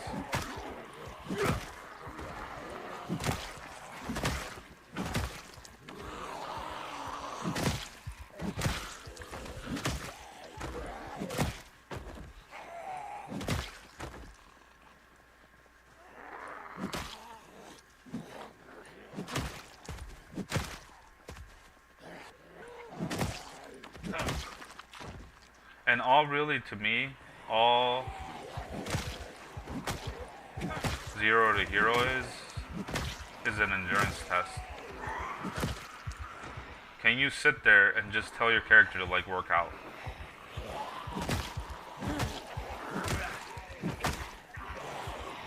So it's not like really skill dependent. I mean, you could consider patience a skill,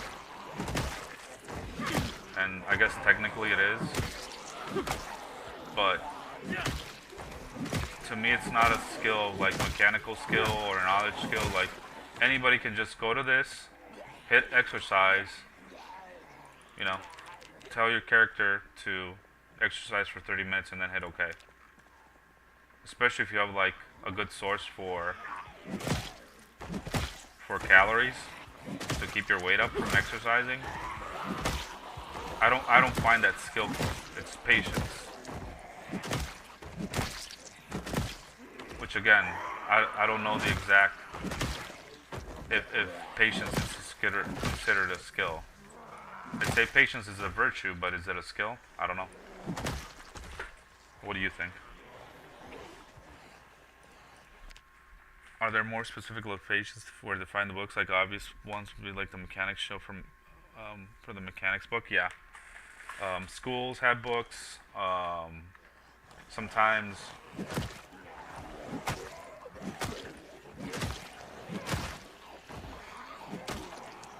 One second. I can't talk and fight now because like I'm so tired in real life. There's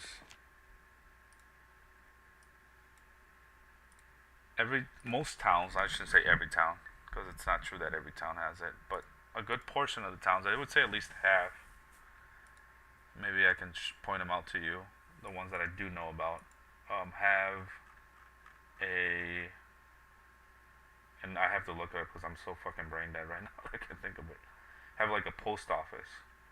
And the post office has both the opportunity to have books itself and a post office truck outside that will have books. But car spawns are lower in rat race settings as well. So like I said, it's just about everything. Every major thing is set to the hardest difficulty, you know. And finding less cars is max difficulty. For rat race settings because I don't know why they chose that particular one since you can't really use cars since they're driving around but I guess it makes sense because you could still find loot in them even if the loot is set to like reduced to the lowest one. I think there's a post office over here. Should you focus on upgrading skills that you find books for instead of ones you like carpentry, electrical, or mechanics? Yep. For rat race settings, yes. For apocalypse settings, no. Explore what you want, do what you want in apocalypse. It's fairly easy enough to, once you get the grasp of it, to like do what you want. Especially if you build a character with like either construction worker gives you 3 points or short blunt, or you could do lumberjack, which gives you 2 points automatically in axes, and you can then make yourself a brawler, which gives you 1 point in long blunt and 1 point in axes. So between the 2 points from lumberjack and 1 point from brawler, you have 3 points in axes, and that's not the huge thing. Obviously, the huge thing then would be the bonus experience. You get 125 bonus experience when you kill zombies with that combat skill, which then makes it so that you like level up your axes, really easily. Or you can do the same for short blunt, because those are the only two that you can get 3 points in right away, and the 125 bonus experience. So, and on top of that, if you go to like Apocalypse, you don't have the reduced experience gain like you do in Rat Race settings. Because Rat Race, like I said, is 0.8 or 80% of what you would normally get. It's not the full 100%. So this one I think has a post office too. I was saying that about this. Maybe it doesn't. It has a bookstore though. There might be a post office just not highlighted in the thing. No, there it is. This one has a post office. A few of the towns. I'm not gonna go into each fucking town and do it. Just kind of want to be done with the stream, if I'm being honest. I appreciate you hanging out with me though. Just getting tired, man.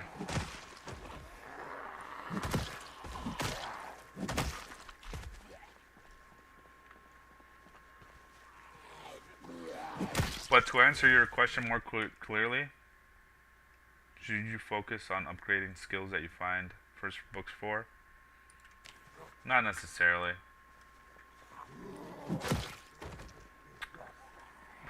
If you're trying to do Rat Race yourself, then yes, which you won't be finding many skills or skill books. I myself, let me see something.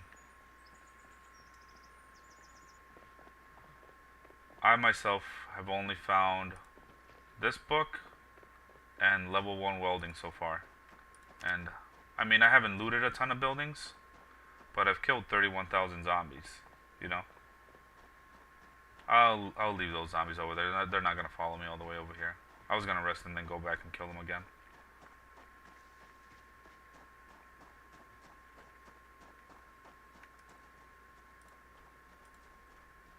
We do it as I'm walking back.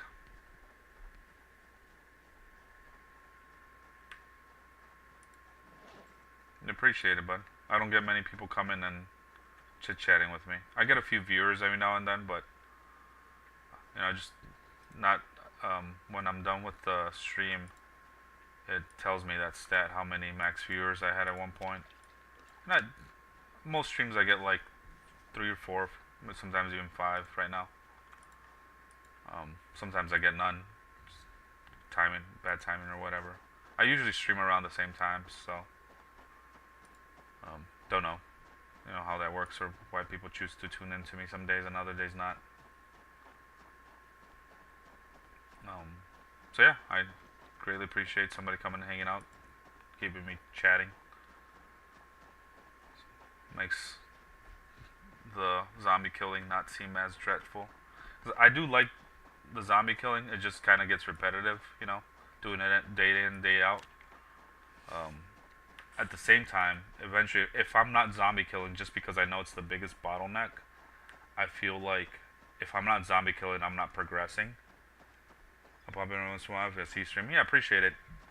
So, like I said, I might not stream tomorrow. I may or may not. I'm not completely sure, and I say particularly that day for tomorrow may or may not, because after tomorrow I won't be able to stream for like at least a week or two, since I'm moving to Vegas.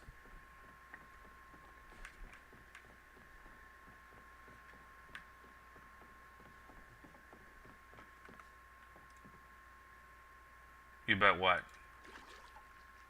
I said a few things that you could have said I bet too. Like zombies killing gets repetitive, or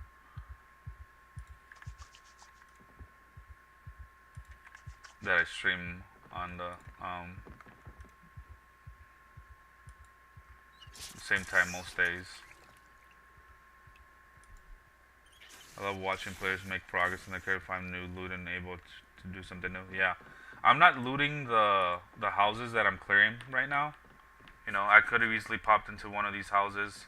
I'll just give you an example. The one right here, 1 second. Yeah, I can drag it. So this, I'm not gonna run to it again. This one right here, one of these, I haven't like even gone in it because I'm kind of scared that if I go to it and an alarm goes off, a zillion zombies are gonna come here, and since I have my sheep here, I'd rather not do that, you know? I'm gonna keep clearing zombies all around just because I'm in a kind of highly dense area with, you know, zombies being around, that I don't want to screw it up. I would have to go back, you know, to, I could just go back to the other base and then, you know, keep running from that base to here, but it takes like 3 hours to do that. So then rather than taking 1 hour the whole day, you know, half an hour there and half an hour back to where I'm running right now, it would be 6 hours because it would be 3 hours here and then 3 hours back. Would be reducing my zombie killing numbers by a lot because it's, you know, 5 hours less that I have each day to kill zombies. So that's why I'm kind of scared.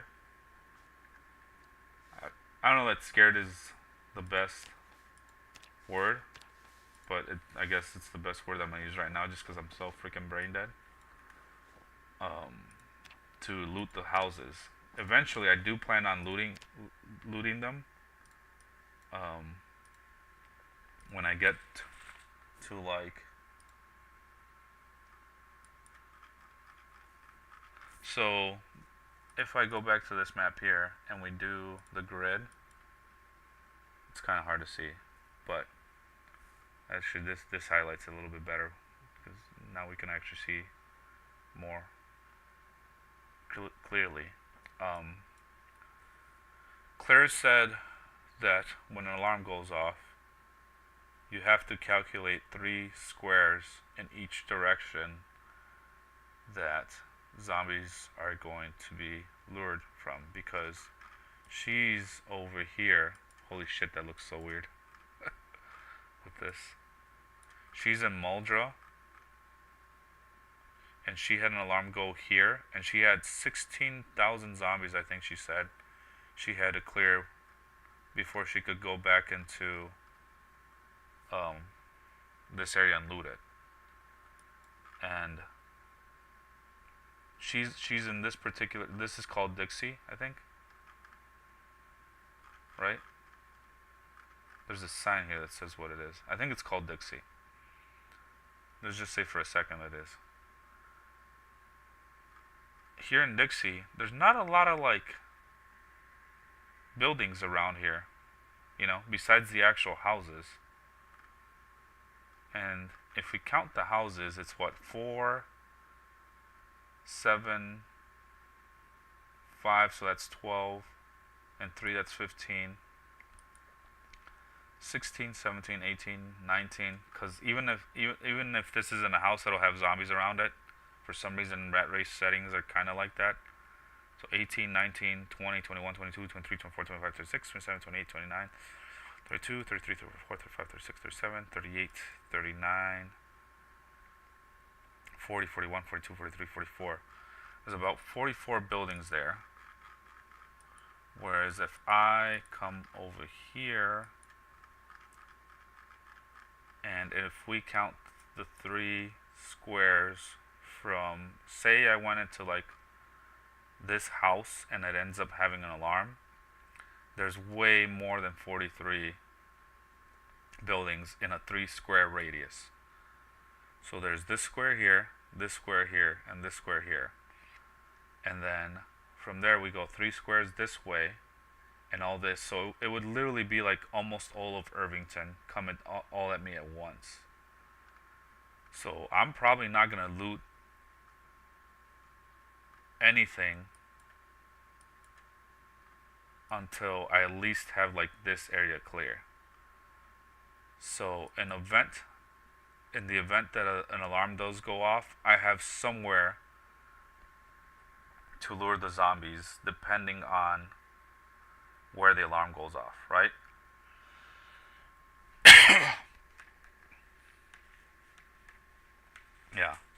Yeah. just from one alarm, just because the sound settings for rat race and alarms and car alarms and just even moving your car are so drastically like put to the worst settings for the player, you know, makes it difficulty, increases the difficulty. I would essentially be drawing just about at least half of Irvington into me. And I've just completely rough estimate have calculated that there's probably 100,000 zombies in Irvington. And I've only killed about 1,500,000 in this area that I'm currently in. Let me take this fucking grid off. Because when I was done with like the kettle farm and stuff, I had about 5,000 or 6,000. And I cleared a few more when I went to rescue the sheep over here. I would have to go back and review the VODs. But I think when I submitted my playthrough, I was at 11,000. And I was just about done clearing like a good portion of the base around here, I think. So yeah, it's been almost 20,000 from like these houses here. And the passageway from that to over here, which again, this road was all cleared, but then there was a few, you know, about like, I don't know, 1,000 zombies in this field here, about another 500 over here, just because I haven't fully cleared this out. Like this corner's still not fully cleared out. Yeah, so somewhere around there. I've cleared about 20,000, 15 to 20,000 in this area alone. And I'm not even like really heavily pushed into these houses. I mainly have most of this road done and a little bit this way done. Like these buildings are cleared now too. There's a bunch of them here, you know, a bunch of them in this field too because of these houses. A bunch of them over here. A bunch over here. I cleared some of these two houses too because this particular area with the forging is the area that I needed that I go to get the hemp dog from. The one that I'm making the twine and the twine shoes with to level up the tailing. This dark green area that you see here. I had to clear these two lake houses up, which was another like 500 zombies or so. And some of them from the houses got lured, from these three houses got lured into these two, just because I was close enough to them. I haven't even yelled around this area, but yeah. So, nope. It's just something that you have to deal with if one goes off. So that's why I'm not trying to go into too many buildings. I'm even testing my luck because I did go into some of them already. Just so I could refill the water, not have to come back here and refill it. It's late enough to go to sleep, and then I'll just end the stream as soon as he wakes up. I don't know why I like doing that. It doesn't even push to the next day. I would have to wait until 9 in the morning, and I have done that in previous streams, but just because it's so late, and my left eye is like really burning, like really itchy now. Feels like it's burning. I'm gonna end the stream there as soon as we wake up. Hopefully we don't get a nightmare, because that would suck. There we go. We did it, and it's fucking snowing again. Are you kidding me? I had to expect that I might wake up early, just because you know, I was just barely drowsy.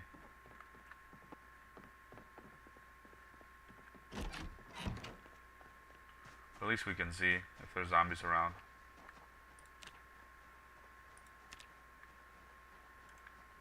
Transfer this milk.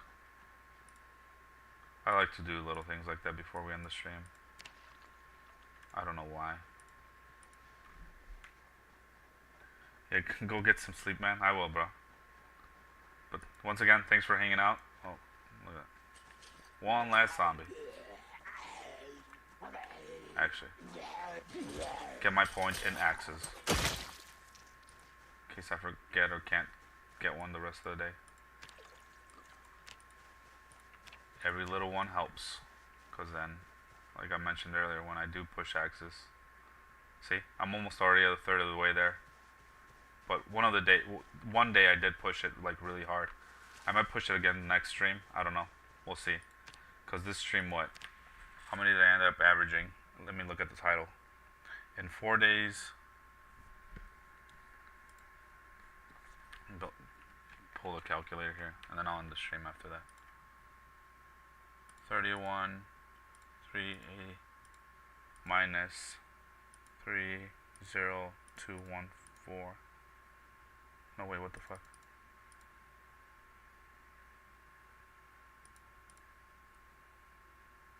$218.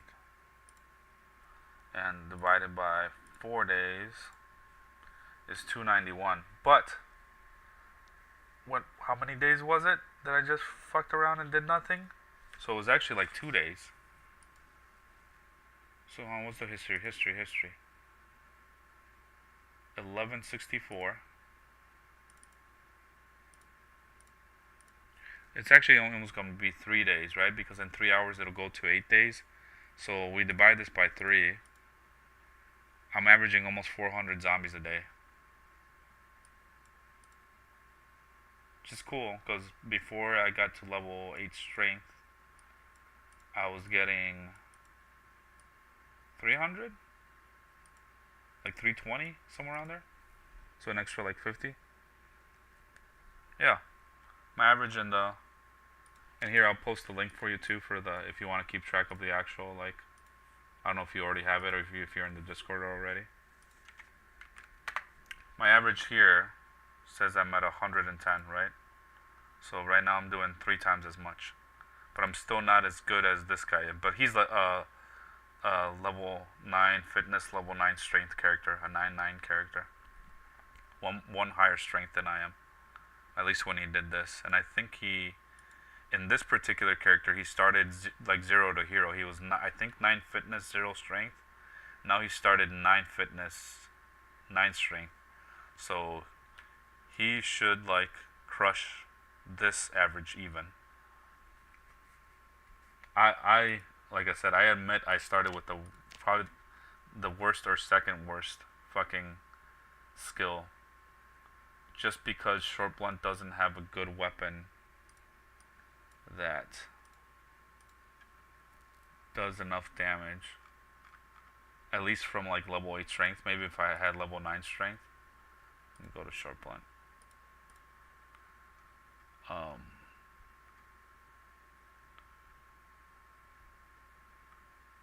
Broken handle with nails, and I can't like break the handle myself. I need to find it broken. Or like use something else so that broken large handle. Yeah, because it has to be a large handle. So I have to craft like large handles, which are for long blunts. So I don't have a single point into that yet. And then none of these. Yeah, chair leg with nails. I don't think I can craft a chair leg. This I need to use the full iron bar, like the whole piece, and then break it. I was using this early to fence because the low weight was really helping a lot. I haven't found any of these. I guess I could try to use... No, because they're a 1.5 weapon too, right? Where's the fucking nightstick? Yeah, nightstick's 1.5, so this is even worse because it's less damage. No, it's a 1.1. Yeah, it's less damage, but it's still 1.5. So there's just no good weapon that you can easily craft that you could like use to push your zombie kills. So I think that spears still might be worse for rat race purposes just because of the muscle strain that it takes to make a spear. And what I mean by that is you can spend time rotating activities or teaming up some huge large skill. Yeah, that's essentially what I was doing. One of the like I said, the previous stream before this, there was like a day or two that I pushed axes a lot. and I had just gotten like level 3, and because I had just gotten level 3, I was testing it, and I got like a whole 100 points in one day into level 4. So if I really wanted to, in like a freaking week, I could get to level 4, and then I think this is like, to get to level 5, 1500, so that would take like another 2 weeks. And at that point, you know, it's just gonna keep giving me more and more points each day, just because I won't get muscle strained as quickly. So then you're actually leveling it quicker in the sense that you're getting more points, but each level requires more points. You know, essentially it's double from the previous one. That's what it seems like. Yeah, because it goes from 750 to 1500 to 3000 and then to 6000. But you have way less muscle strain. And the way I got to level 3 axes is by doing the same thing that I'm doing now. Like, I would kill like, you know, 5, 10, 15, whatever zombies in a day. I wouldn't push it a lot. Maybe like an hour or two in the day. And I would get a few points. And then a few points here, a few points there, a few points. And, you know, get another whole actual level. And now I'm level 3. So Axes was way better just because of that one that I showed you earlier, the stone scythe.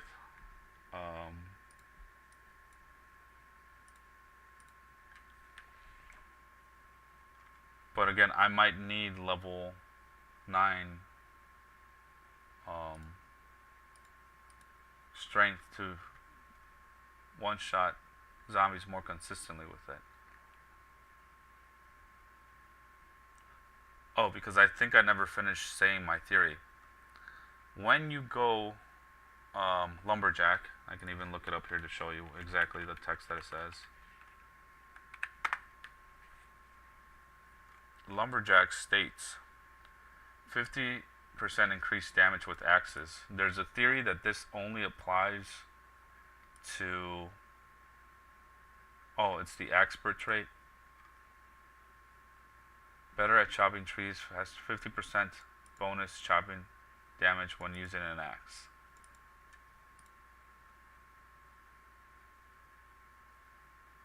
But I think like this is actually applied to the damage of axes itself versus zombies, not just trees. Because this Stoneblade Scythe, you start one-shotting zombies very consistently, like 70 to 80% of your zombies as soon as you get to like level 8 axes. So you don't even need level 9 or level 10, and you're already like one-shotting them. At least if you have level 9 strength, I think. I tested that much. I think the character that I had only level 9 strength, and I was one-shotting most of them with level 8 axes. So it might just be, it might actually be true then, and it doesn't give you the bonus. I have to do like more research. I have to actually like go into debug mode and test this shit out to say officially. I hate doing what I do now, is like I think then these theories and stuff like that, but I kind of have to just say what I've absorbed so far, since I haven't actually taken the time to calculate it and see if it works that way. But yeah, like this is a 1.0 encumbrance weapon.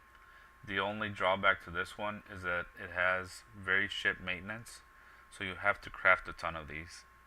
So I might not even be able to push a lot more kills, even if I were to get like high levels in this, just because I would then be spending a lot of time like crafting these and whatnot, getting like the flints, which isn't terribly hard, especially since I'm about to get level 10 forging whenever I decide to do that. It's less than 700 points. Like, so I could probably get that like in a day or two. Probably in a day even, if I started right from the morning and went up until like the entire day.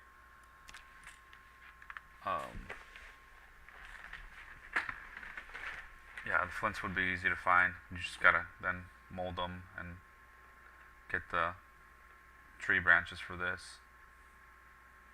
But then, you know, this max says 25, whereas right now it's 300 for my stone mace. So we're literally getting 12 as many kills per each weapon that we're crafting. But this has the less encumbrance. So I don't know. We'll definitely test it out when we get there and see which is more efficient. You know, when I get level 10, if I get to the point where I get level 10 axes, my maintenance is gonna stay the same. My strength is probably still gonna be at level 8. We'll see how many zombies I can kill per this and how long it takes me to craft the weapons to kill that many zombies.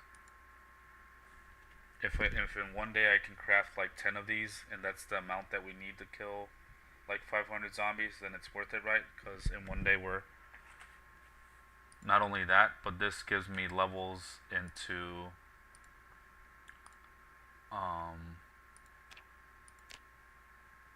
points into napping, which I am still only level 5. So the more and more we make of those, the more levels we get for this. Which, if I'm just getting like passive experience on something like that, I don't see that as like, hey, I'm particularly taking off killing zombies to just level up napping. Like it's a side bonus, right? We are killing zombies and we're passively getting the napping experience for it. Whereas like right now, what I'm leveling is carving and stone and masonry. So, yeah. Anyway, enough about me rambling. Thanks for hanging out, Gary. I will catch you.